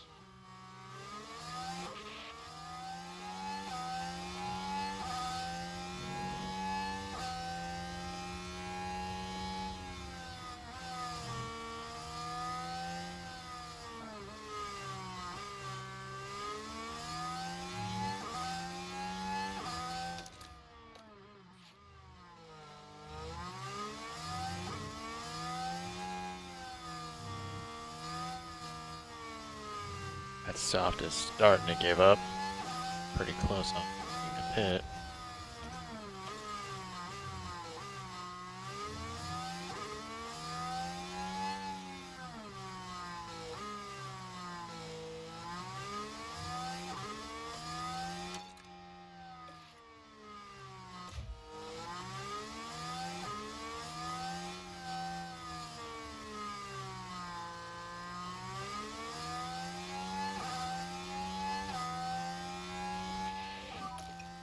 You're now P12. Alpine ahead of you. Ocon 1 second.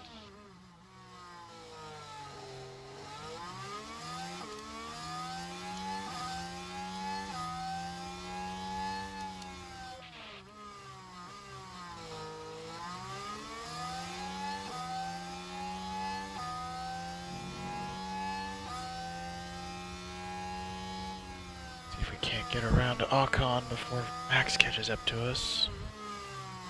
He just pit for our set of mediums already.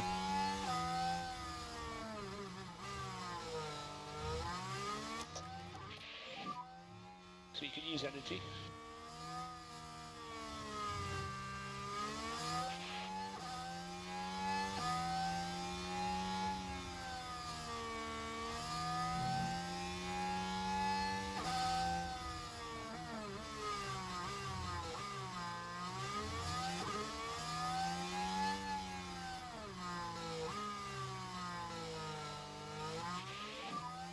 Ocon pitted.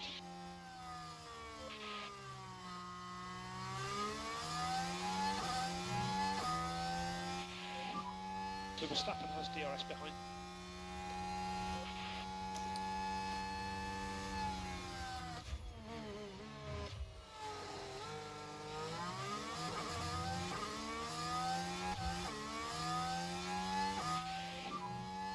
Focus forward.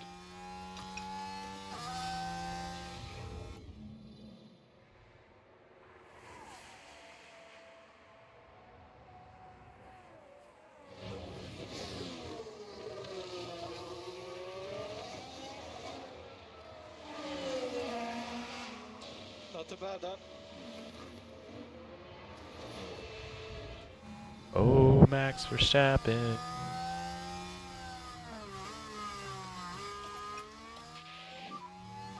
No saving required.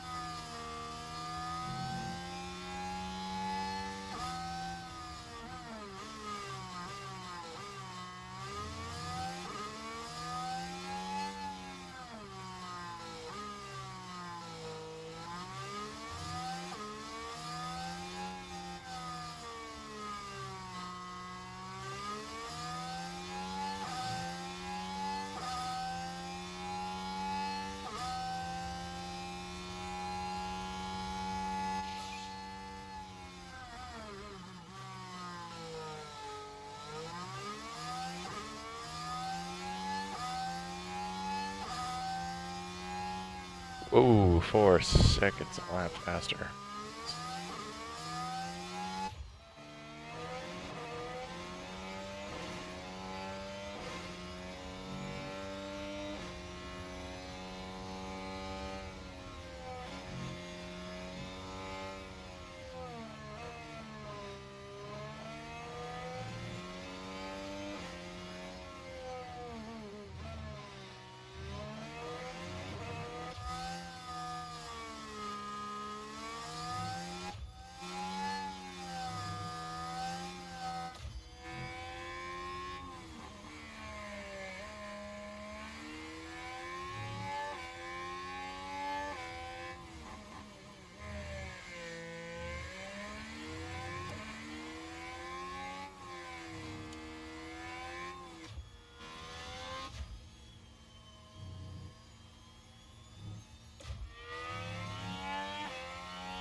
Ooh, Max got the undercut on Science.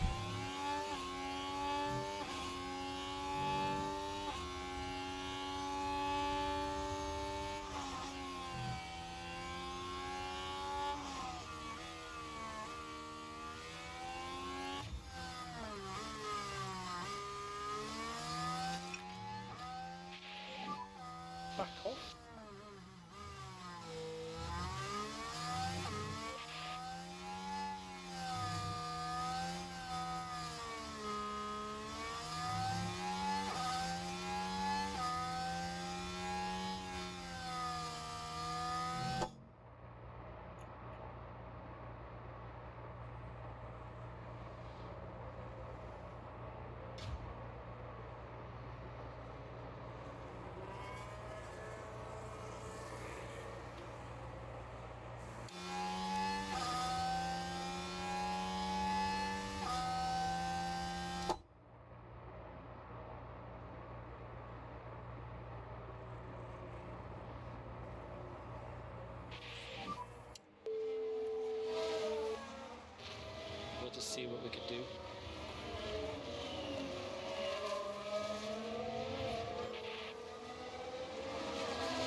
How is the tire deck? How's the tire?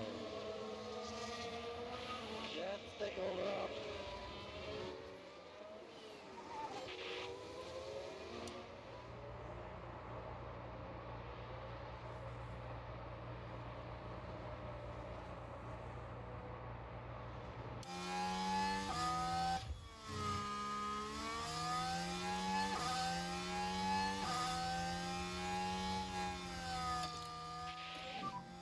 Just try and warm your front end.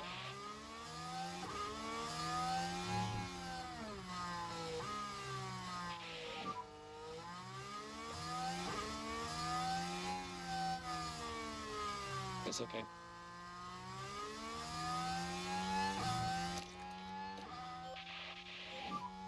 Let's use that K1. Shove it.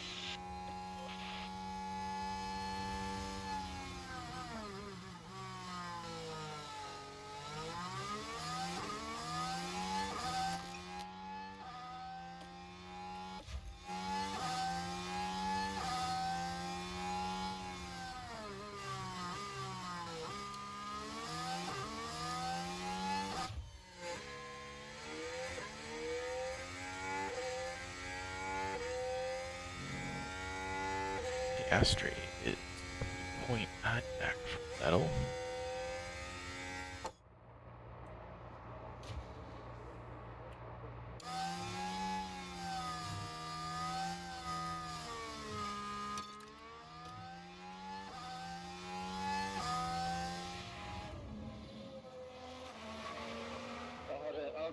There's you.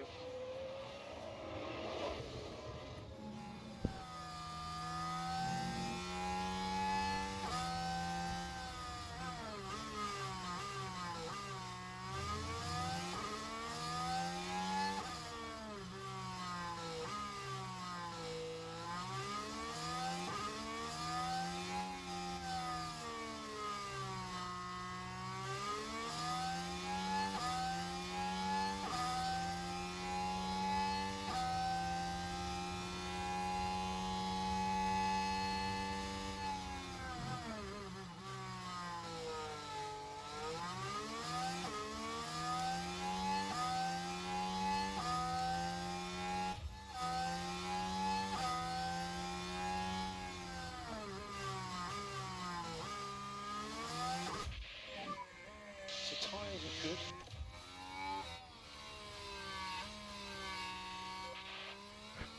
Ardo stuck down at 21st.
Your managing is good. Understood.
like a couple laps or sooner than that? Copy.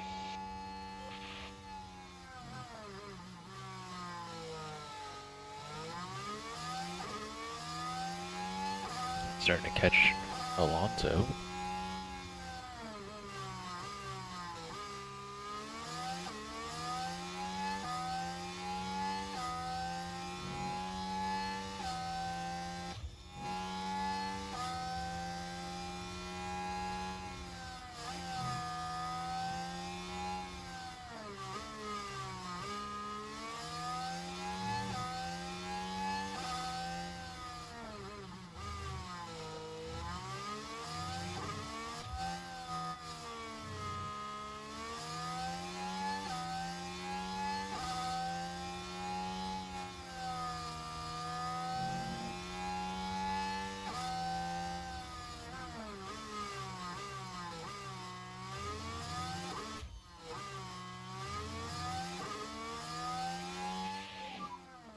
Alonso boxed.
You're currently P6. Tsunoda ahead.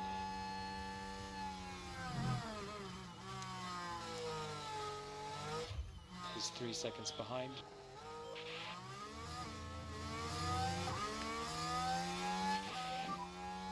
Currently P8. Ahead of you, Piastri.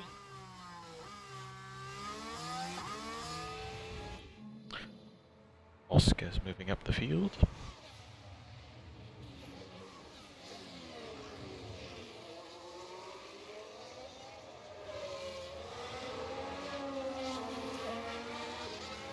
Sweet.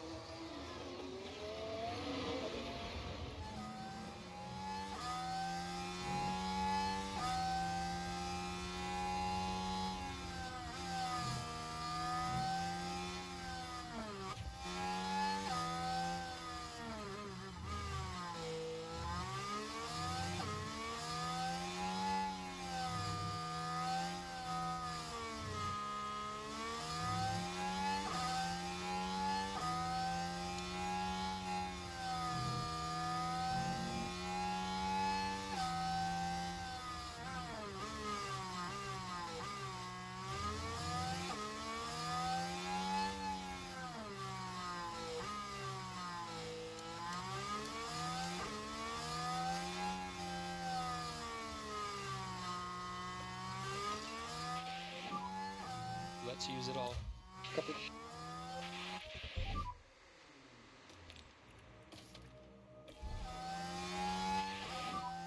Okay, box now, Mick. Copy box.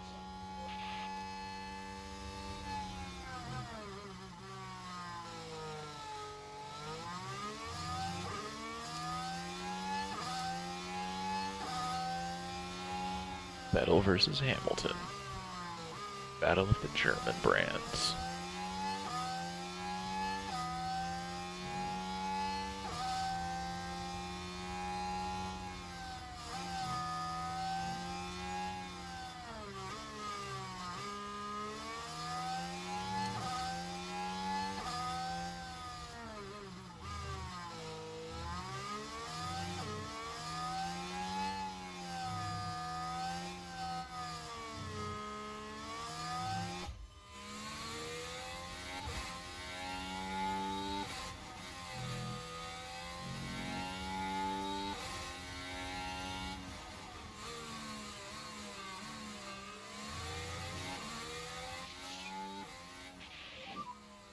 Copy, pit entry.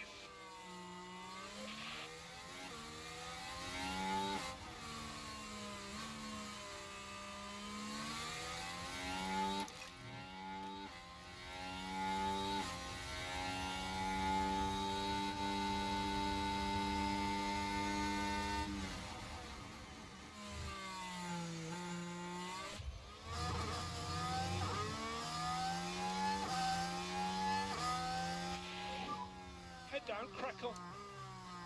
Russell behind. We're P11. Ahead is Alonso.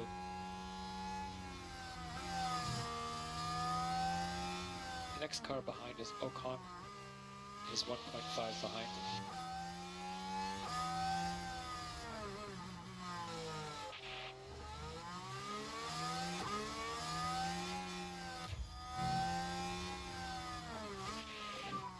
Come on. Car behind is Alonso.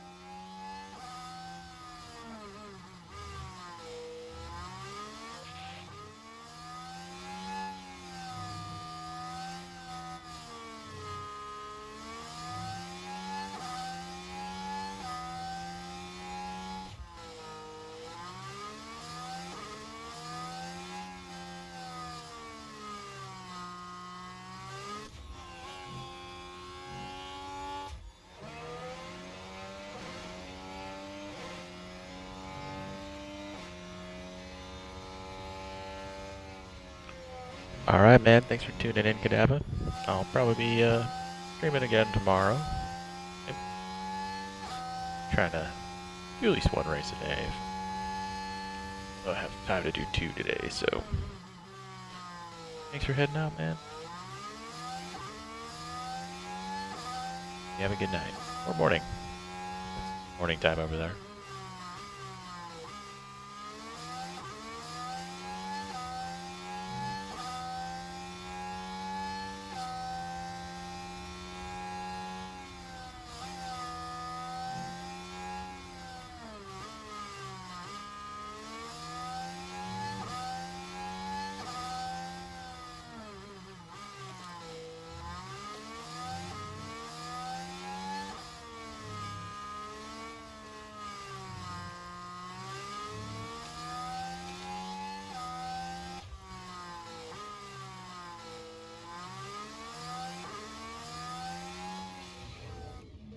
But it looks like they're carrying some kind of fault. Ricardo.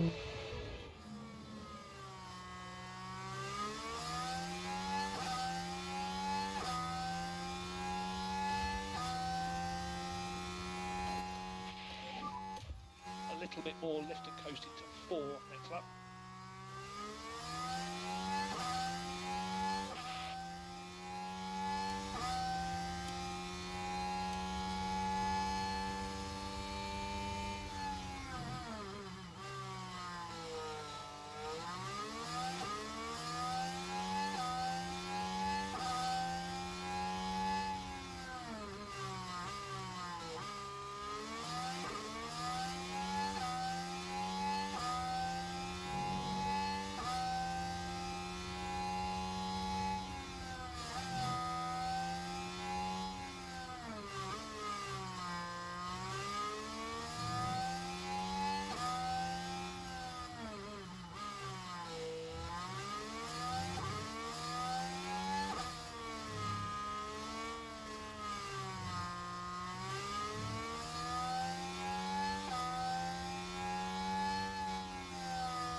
And we are okay to push, okay to push. Copy. We'll go to high fuel now. Yeah, copy.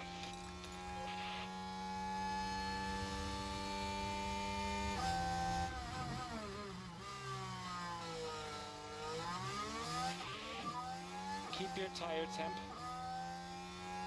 Okay.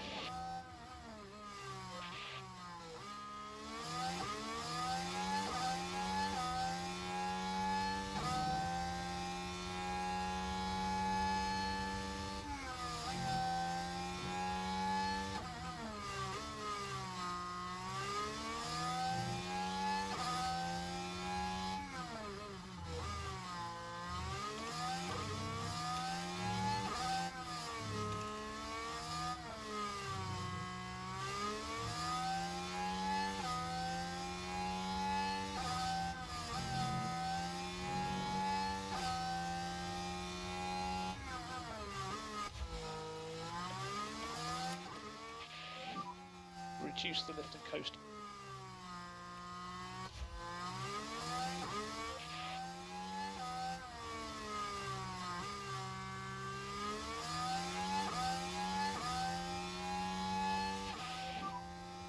And you got the purple lap. Try and get the temps down. Copy. And let's go charge on, please. Okay, Mick. Dropping the fastest lap of the race.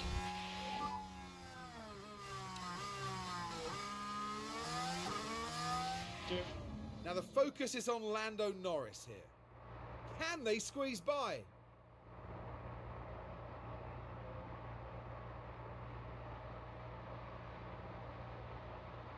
And Lando says, well, thank you very much.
So take it easy in the fast corners.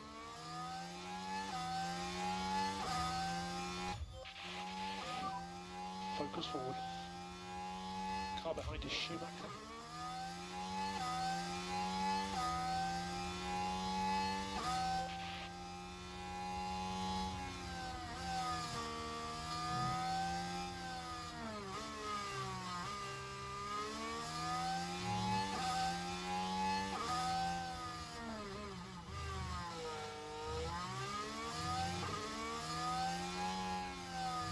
Metal's getting close to the pit.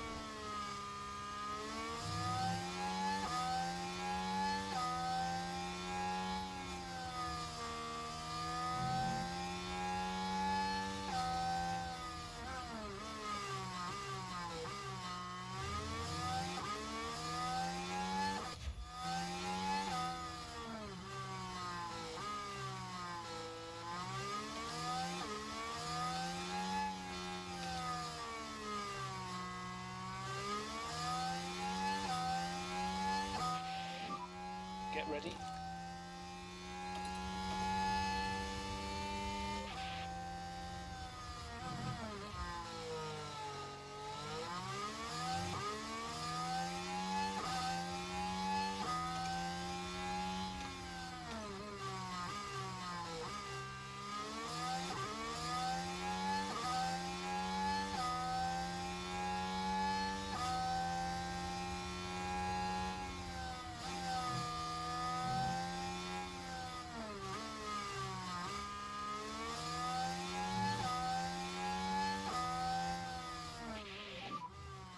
Okay, we need to save some fuel.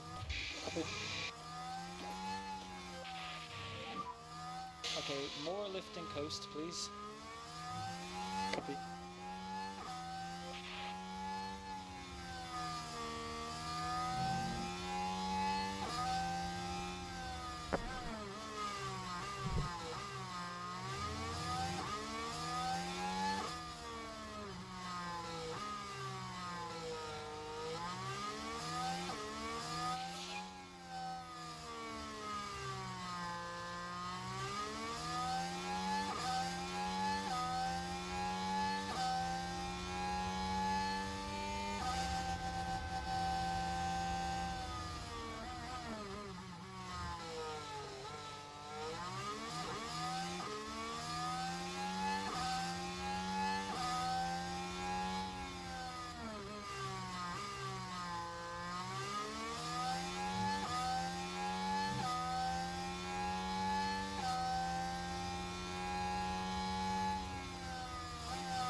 P10.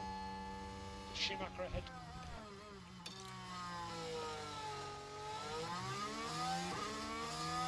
Car behind Hamilton.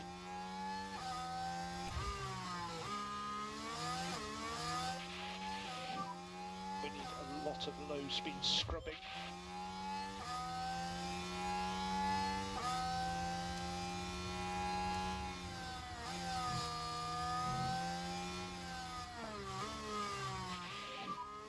We need to save some fuel because we're not going to finish. Copy.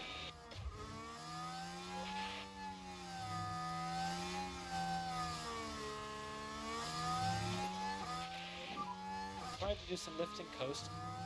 Yeah, copy. Full lift in 3 if you can, we need that.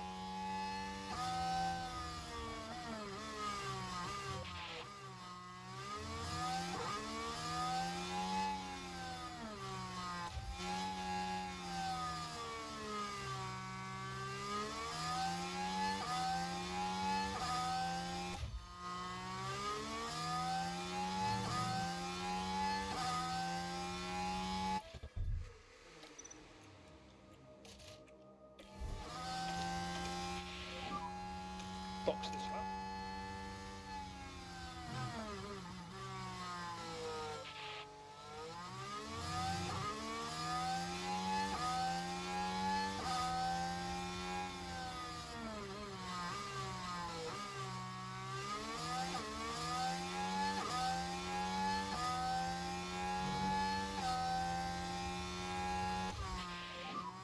Tyres are looking good.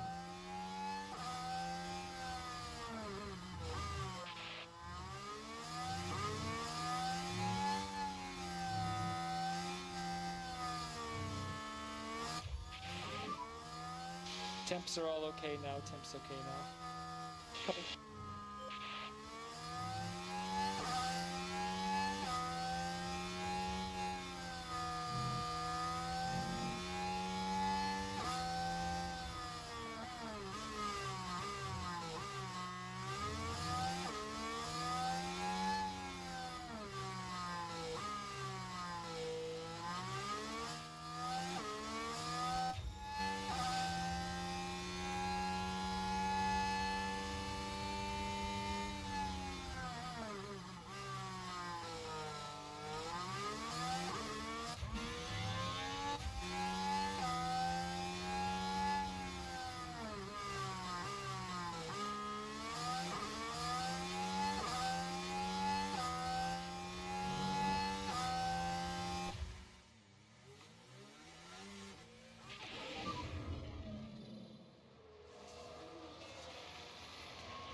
The deployment issue seems quite big. Deployment issue. Okay. Okay. Currently P12. Bottas ahead. Car behind, 2.5 seconds. Car behind is Lawson.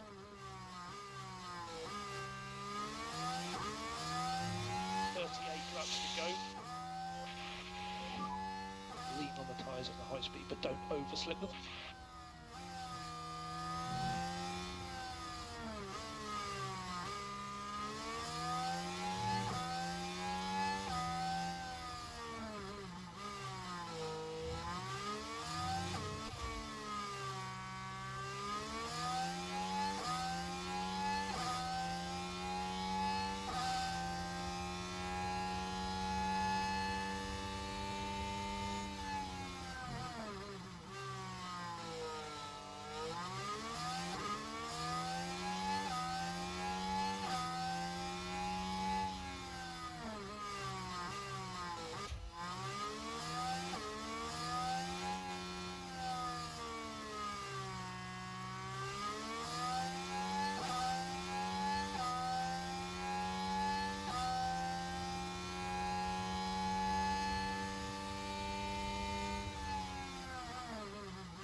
Catching Bottas pretty quick.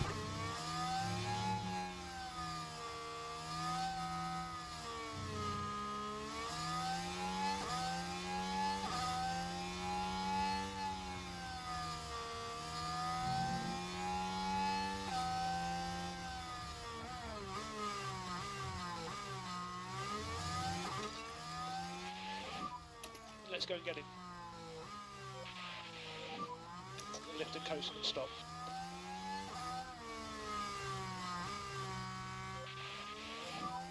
Bottas pitted. Use energy.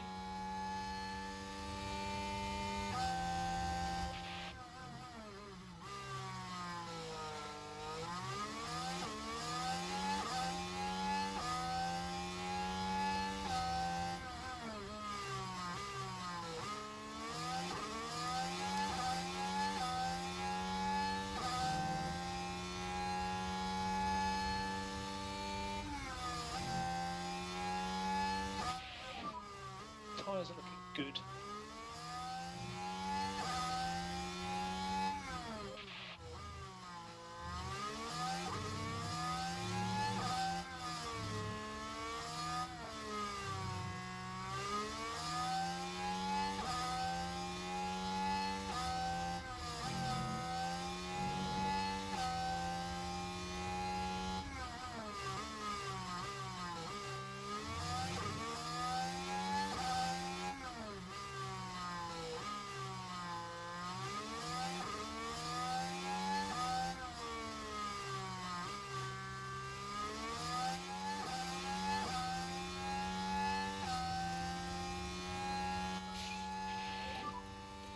Fastest lap.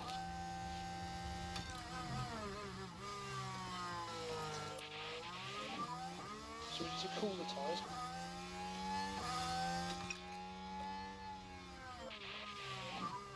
The tyres are hot, so cool tyres as much as you can.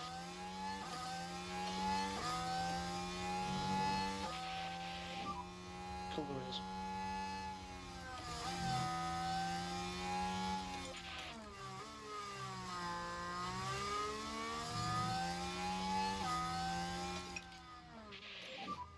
You're good to push on the tyres.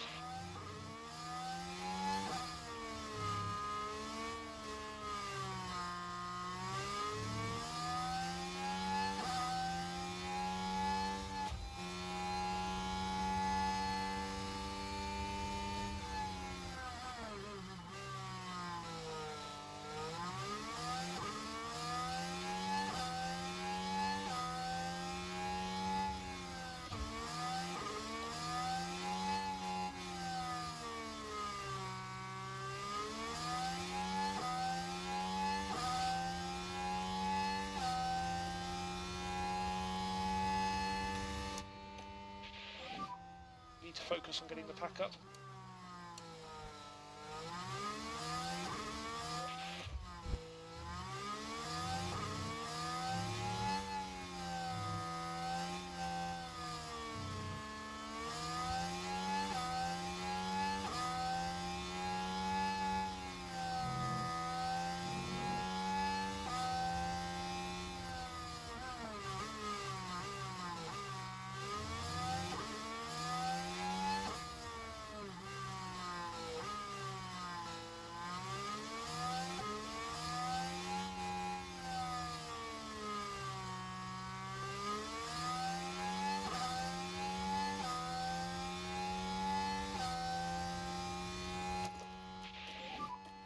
Mode push. No more lifting coast. Copy.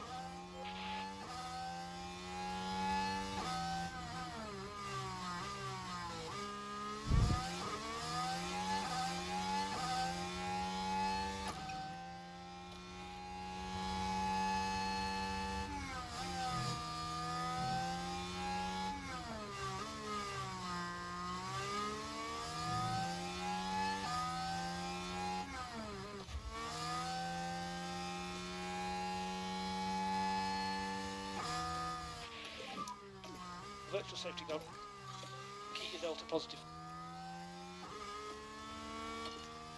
And Yes, yes we have. We've had a crash. A What happened there? crash.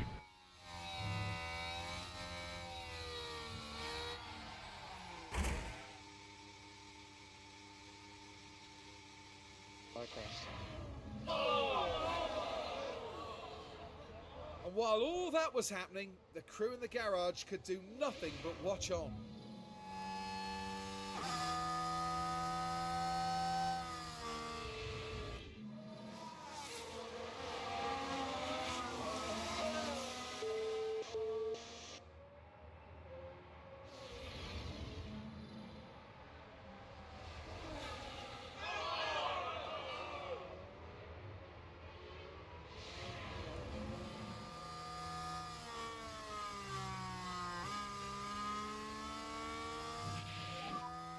Crash ahead, crash ahead, crash ahead. Magnussen retired as well. All okay. Potential debris, right hand side exit of 5.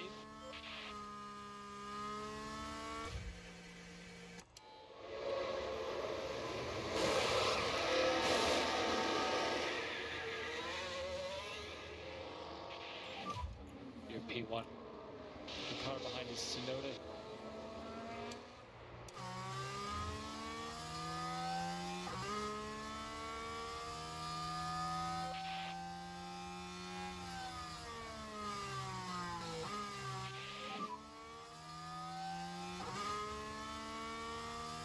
Okay.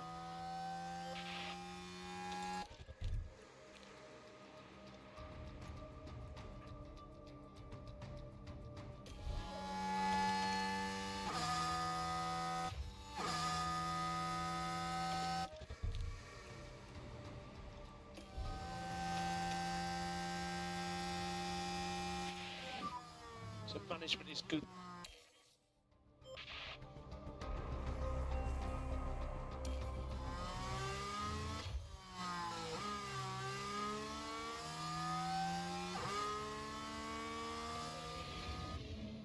But there! Oh dear, that's not what they need right now.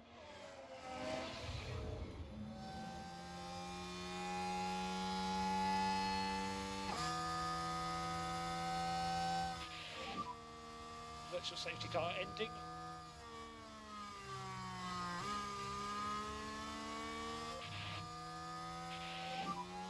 DRS enabled.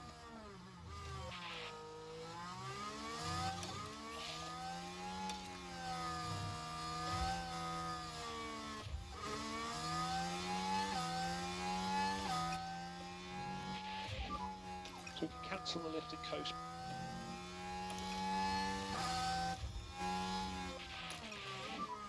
If you don't need it, no lift and coast. Copy. Charge off. Copy. Let's just keep the pressure on. We'll go to high fuel now. Copy.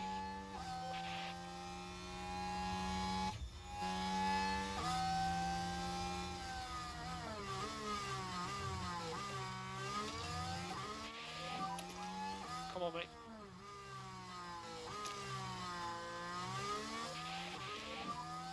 You have energy?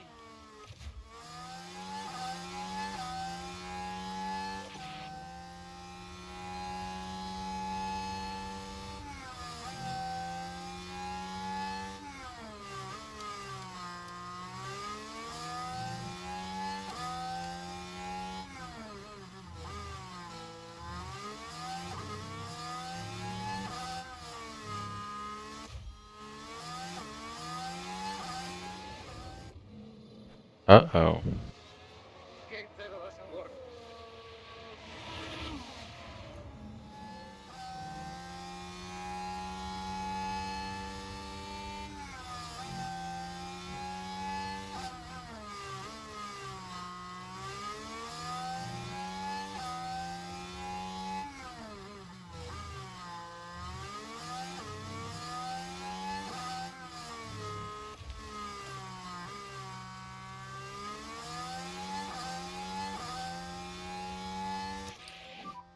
Okay, Alonso ahead. The gap is 2 right now. Maybe get this race back to us somehow. We need a back off. Copy. A bit more lift and coast, please. Copy. Charge on, charge on. Copy.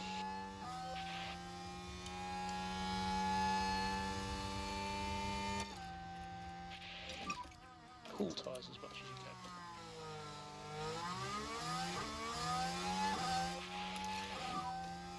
Big lift off.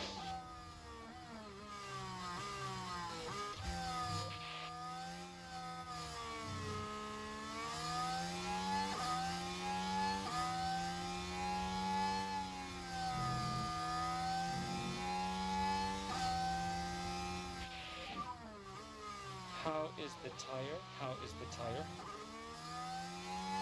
Starting to struggle in the rear.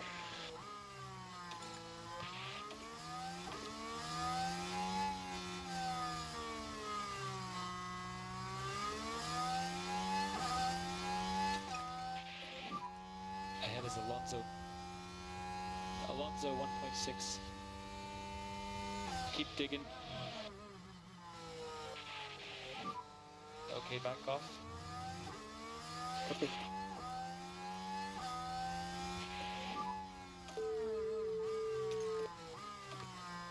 No problem. Piastri behind. Well, actually, not really, because he just went by you as well. Copy.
Just do the best you can. Just start some lift and coast. Copy.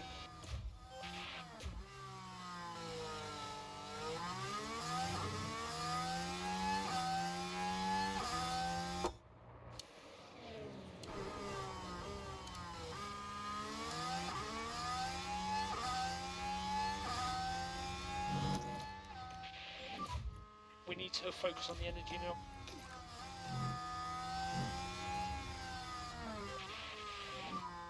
Lift a coast now.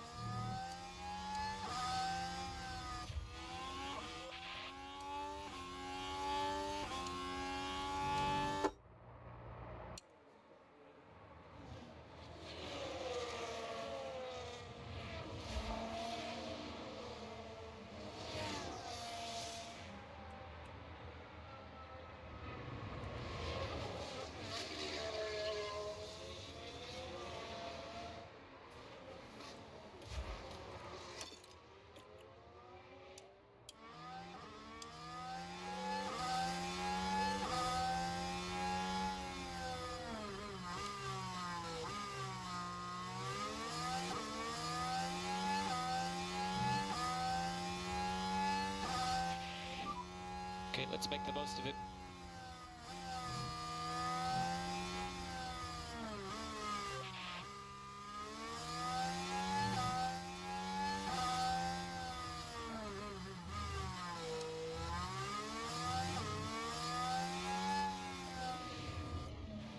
But the car's definitely not happy. Surely some kind of fault.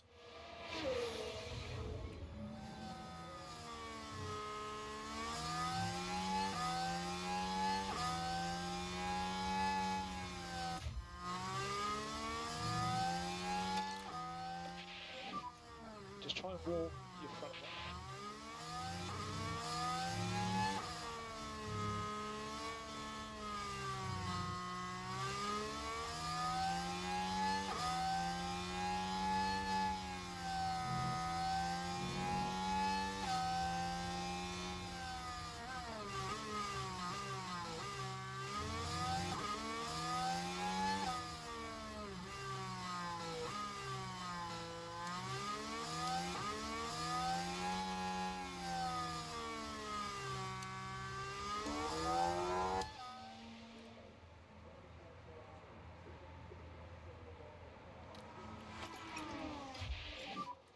Less lift and coast to keep the temps.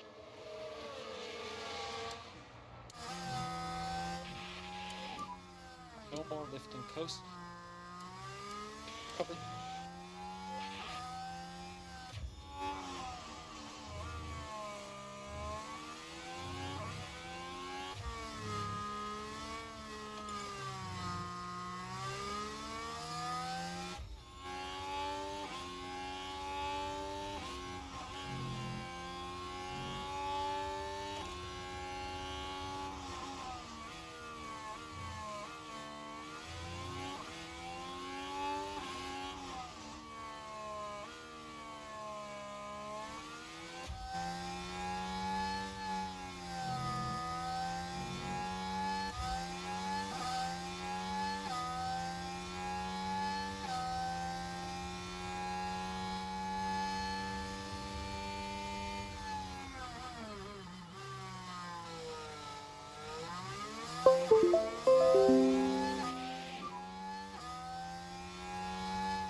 Let's just get into a rhythm.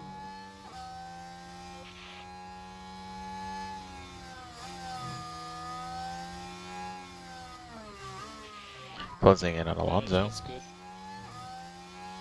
Understood.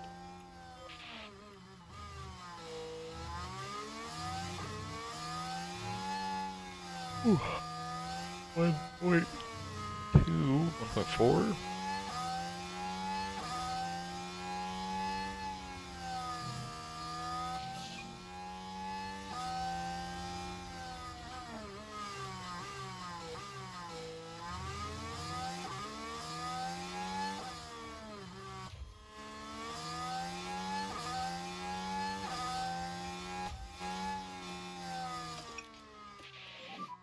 We just need to manage a bit more.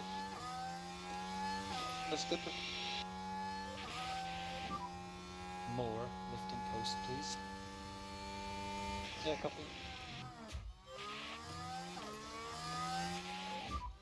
Lift and coast 12.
And there, that certainly looks like a terminal failure.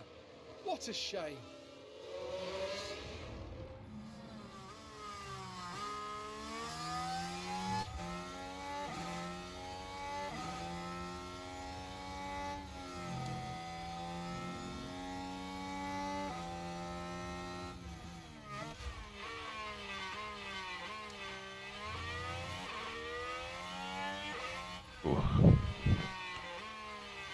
Honda is just spitting out smoke.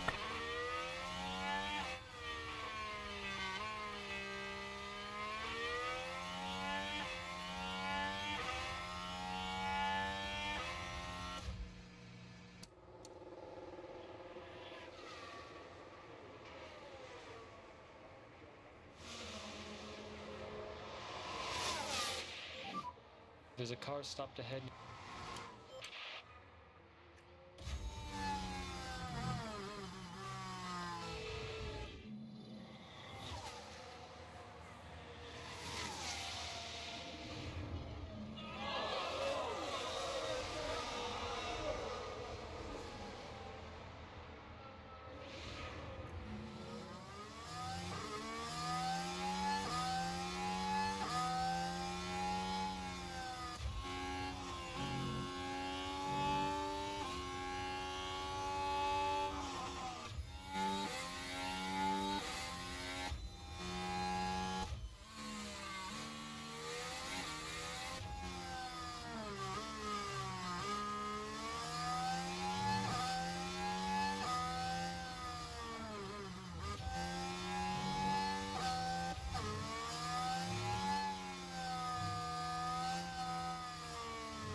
Gear P9.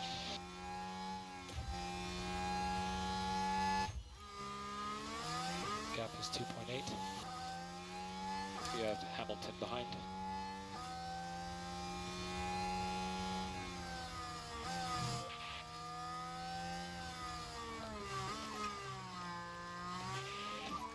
If you don't need it, no lift and coast. Copy. Cancel the lift and coast.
The tire's looking very good from our side.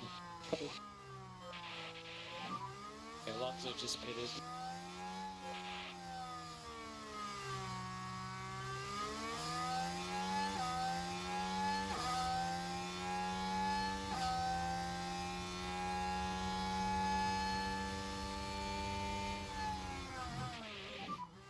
Blue flag Bottas.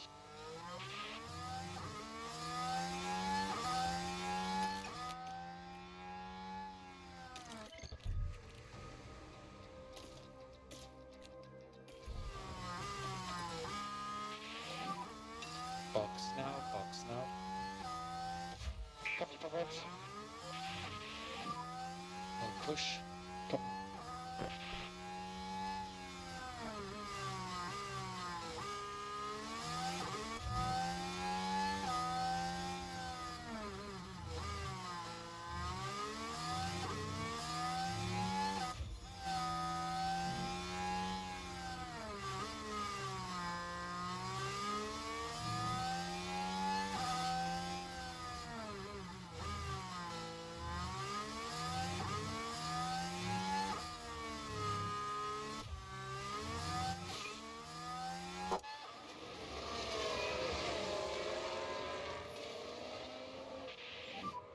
Good entry.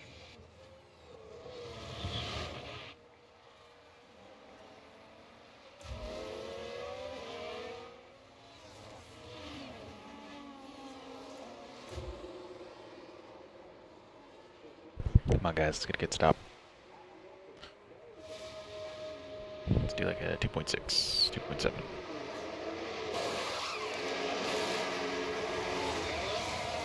Yeah, 2.6.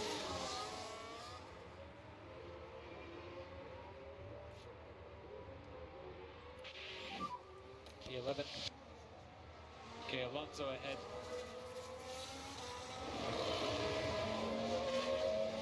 Car behind is Ocon.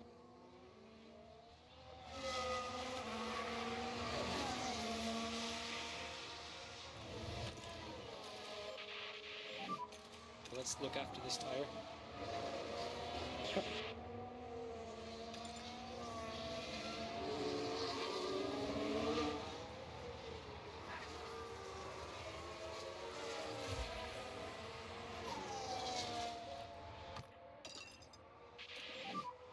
Keep pushing these guys.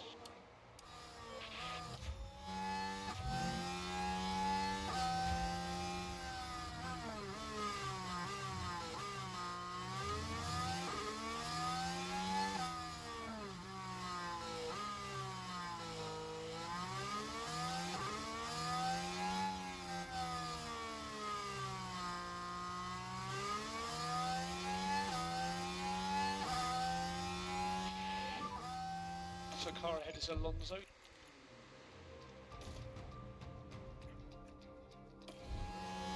Stay cool, man, you're doing a good job.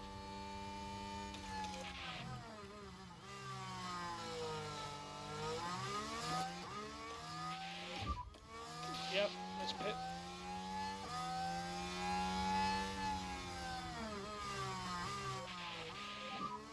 Big lift now.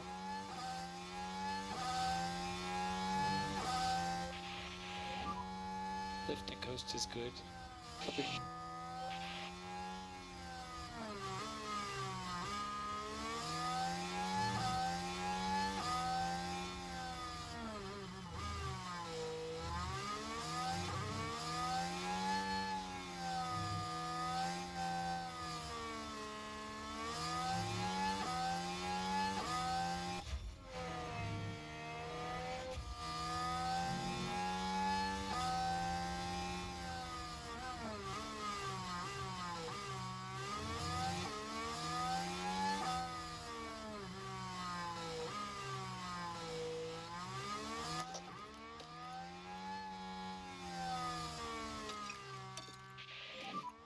Boat push. Copy. We'll go to high fuel now. Copy.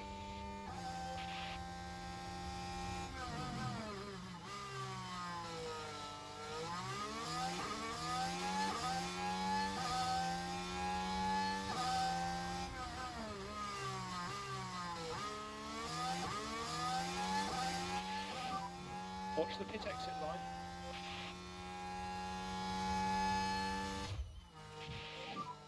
P11. Schumacher's car in front.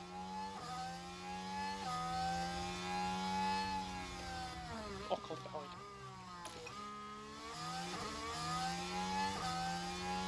"15 laps to go.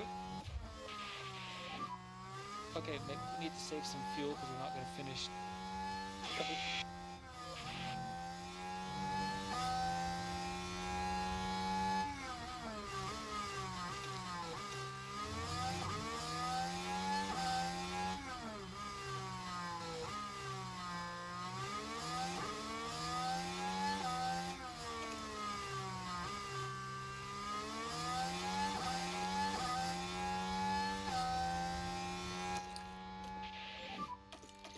Charge on, charge on. Copy. Try to do some lift and coast and then focus on apex speed. Copy.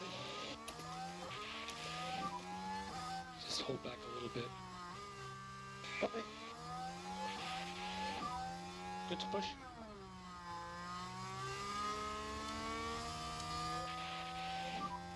You have nice tire temp now. Copy.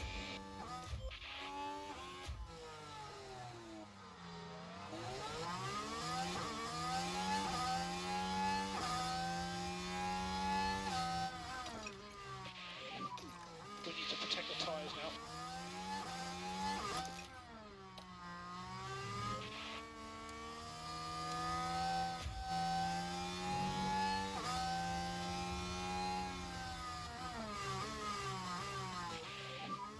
This will be a blue flag.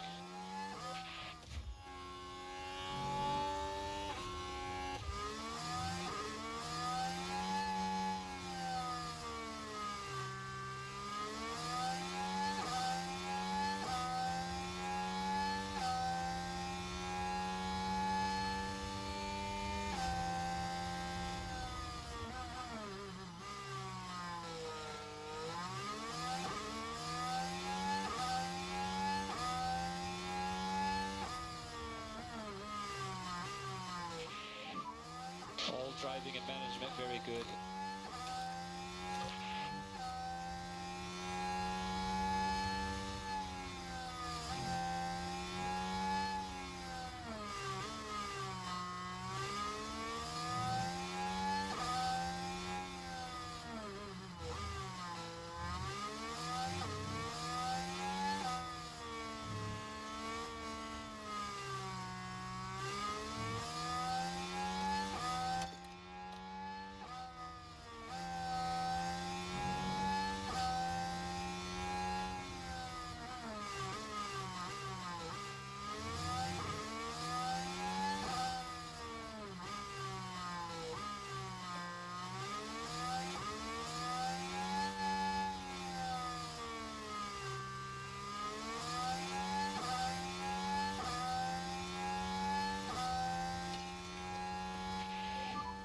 Try and get the temps down.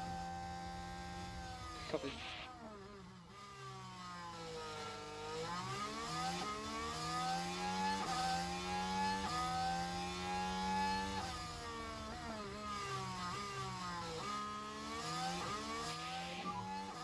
How is the tire? How is the deck? Good, it's okay.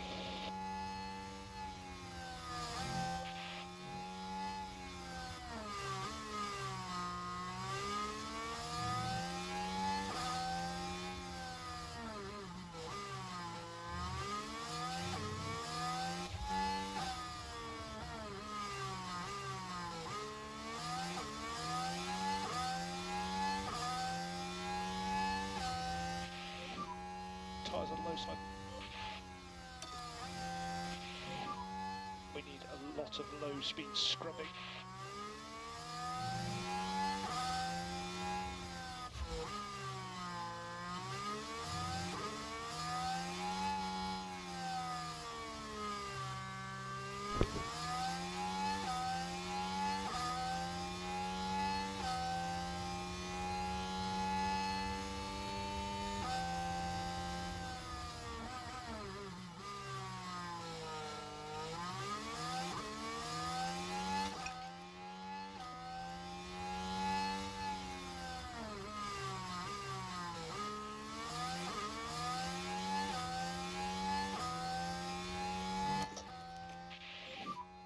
Plenty of K1 available when you need it.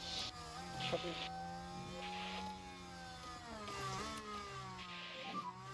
No more lift and coast. Copy. Okay, we need to save some fuel. Copy.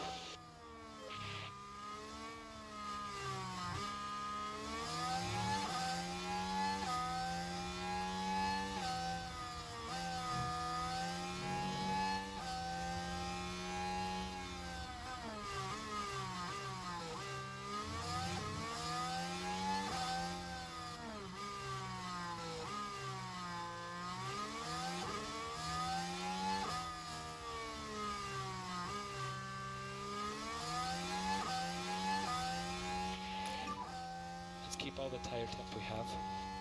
Copy.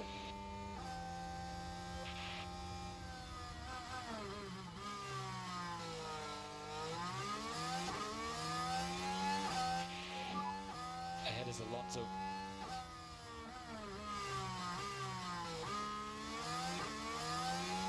Keep going, you're doing good.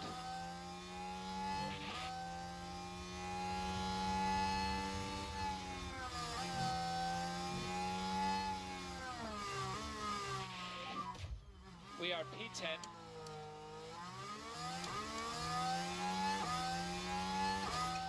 So gap ahead 2.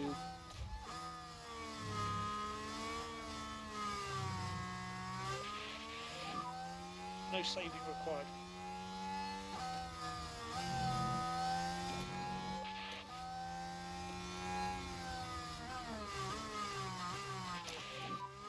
And lifting coast in turn 1. Copy. Mode push, mode push. Copy.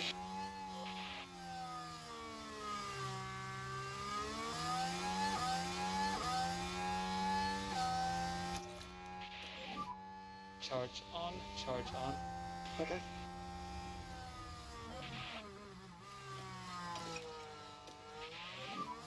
Yeah, just go a bit slower. Copy.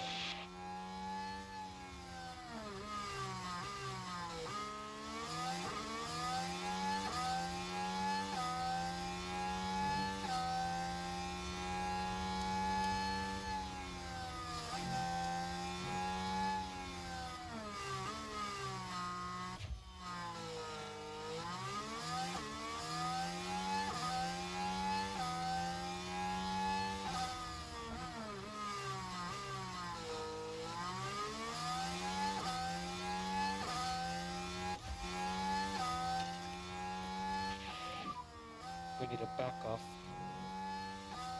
Copy.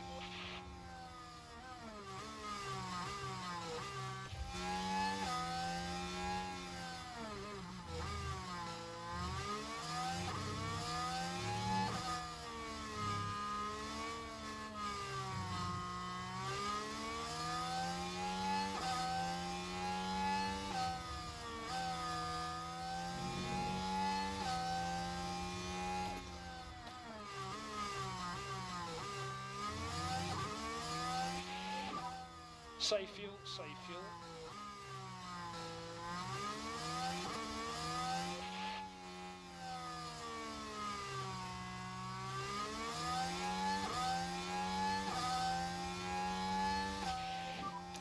Blue flag. Use energy.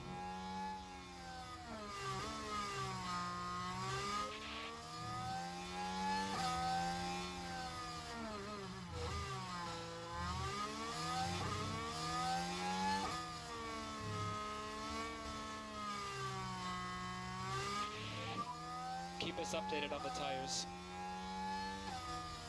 Let's see if they degrade a bit. But it's still trying to go.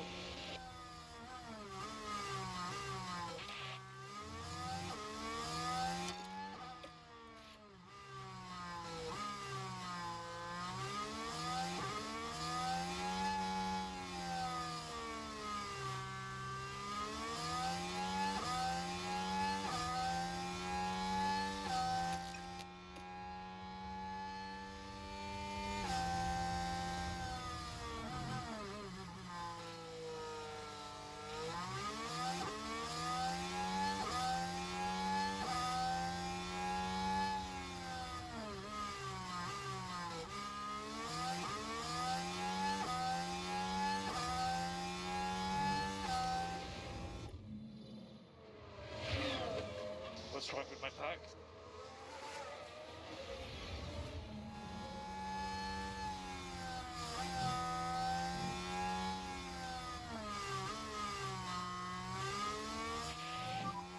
Okay, Alonso ahead.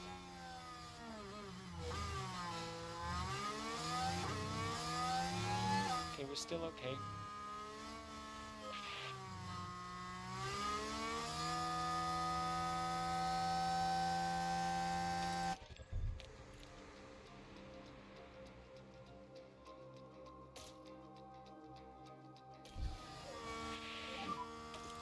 VSC, just +0 on delta time, okay? Copy. Box now, Mick, box now. Copy for box. More high speed.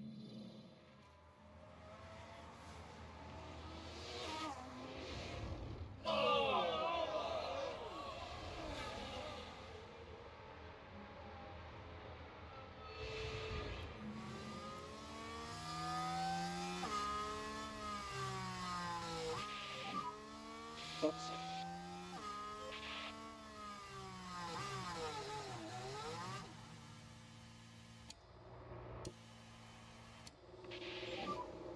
Crash ahead, crash ahead, crash ahead.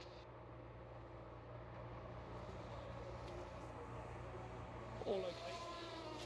Be careful.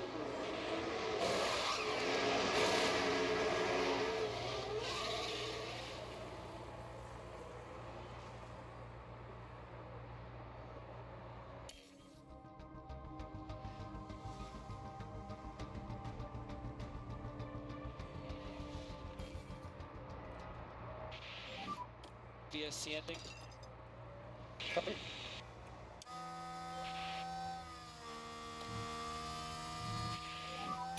DRS enabled. If you don't need it, no lifting coast. Copy. Charge off. Copy.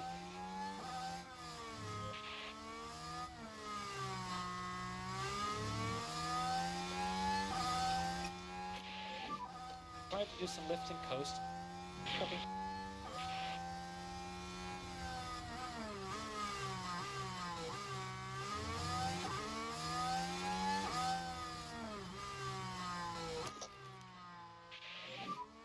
Mode push. Copy. We'll go to high fuel now. Copy. See if we can't get that fastest lap. Copy.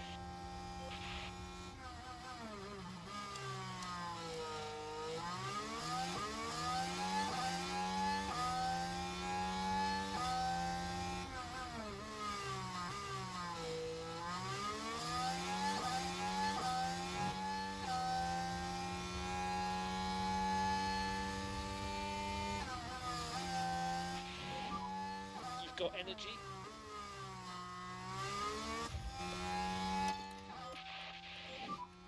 Lean on the tyres at the high speed, but don't overslip them. Reduce the lift and coast.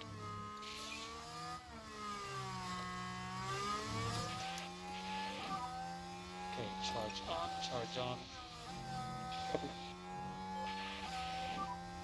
A bit more lift and coast, please. Copy.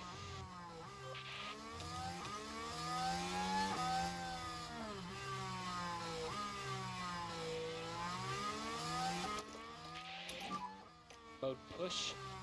Copy.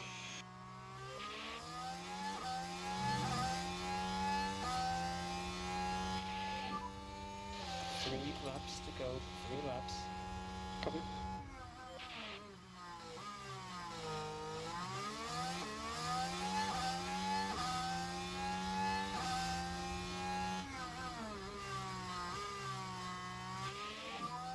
Yeah, tires are looking good. Yeah, copy.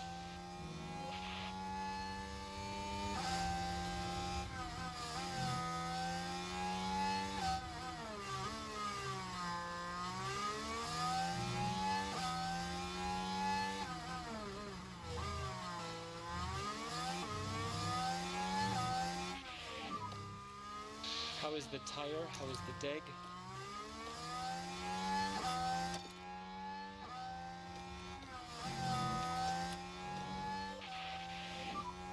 Cool. Rear left if you can at all. Okay, more lift and coast, please. Copy. Okay, we're out of DRS.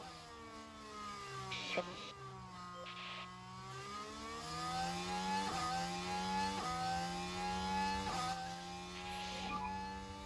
Two laps to go, Mick. 2 laps. Copy.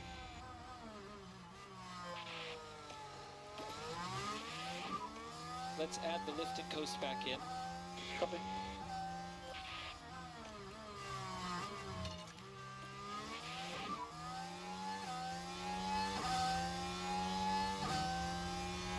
Understood.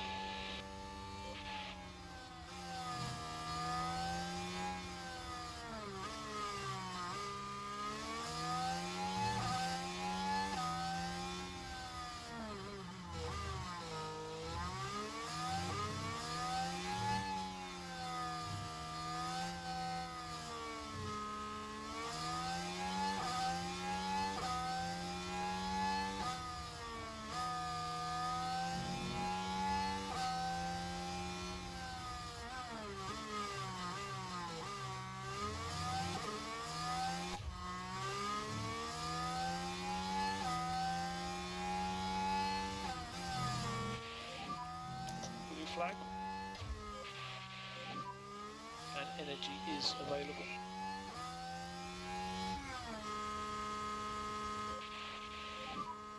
Checkered flag, checkered flag. P10. Really good. And there it is, a win for Charles Leclerc.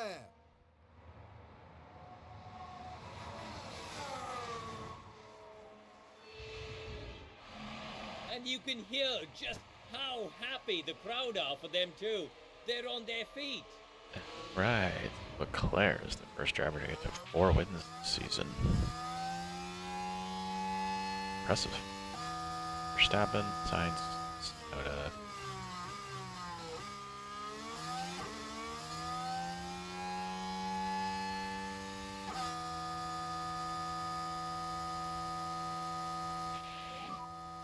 So that's checkered flags. P11, P11.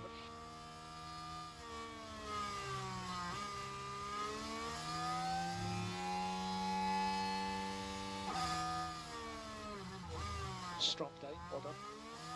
Take the pickup. Tyres are looking good.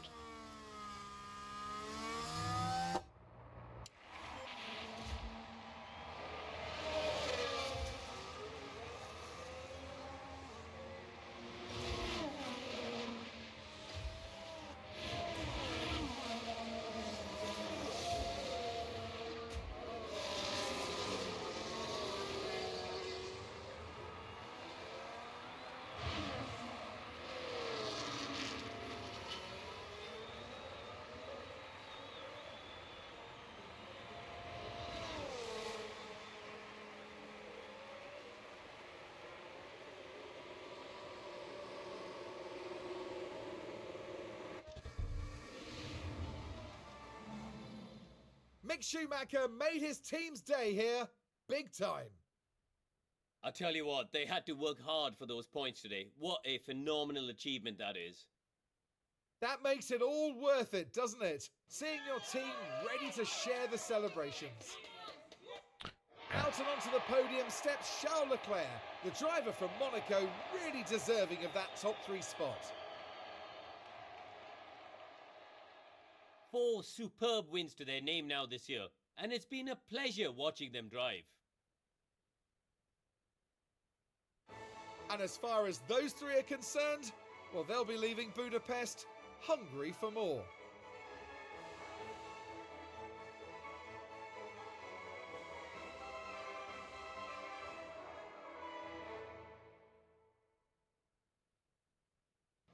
Well, Karun, how do you think they'll be feeling in the team garage at the end of that? Well, it was a bit of a mixed bag here. Some things went their way, but others didn't. I think their main target now will be finding some consistency for sure. And that then marks the end of our time here in Hungary. Next time, the teams will be adding another year to the legend of Spa-Francorchamps. Anything can happen at the Belgian Grand Prix.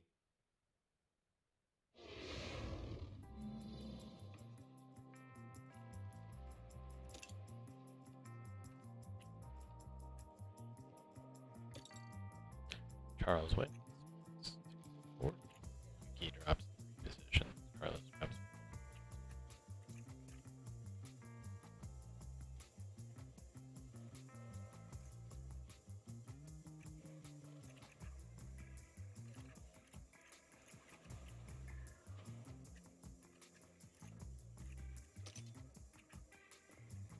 Max takes a 10-point lead in the championship. Carlos needs 25 points. Noted as well. George Lando is close to 100. Oscar's getting close to 100.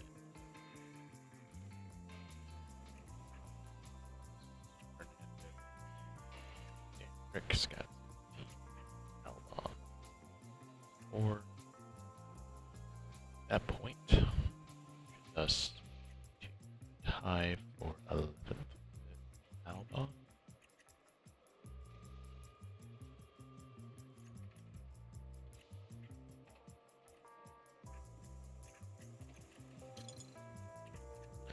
And we leapfrog Williams get back into 6th place.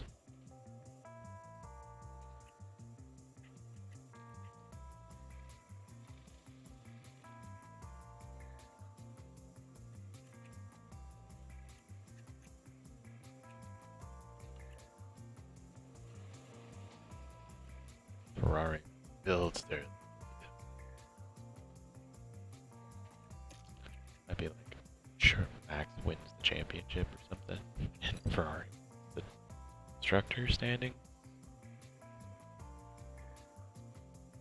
That would be interesting.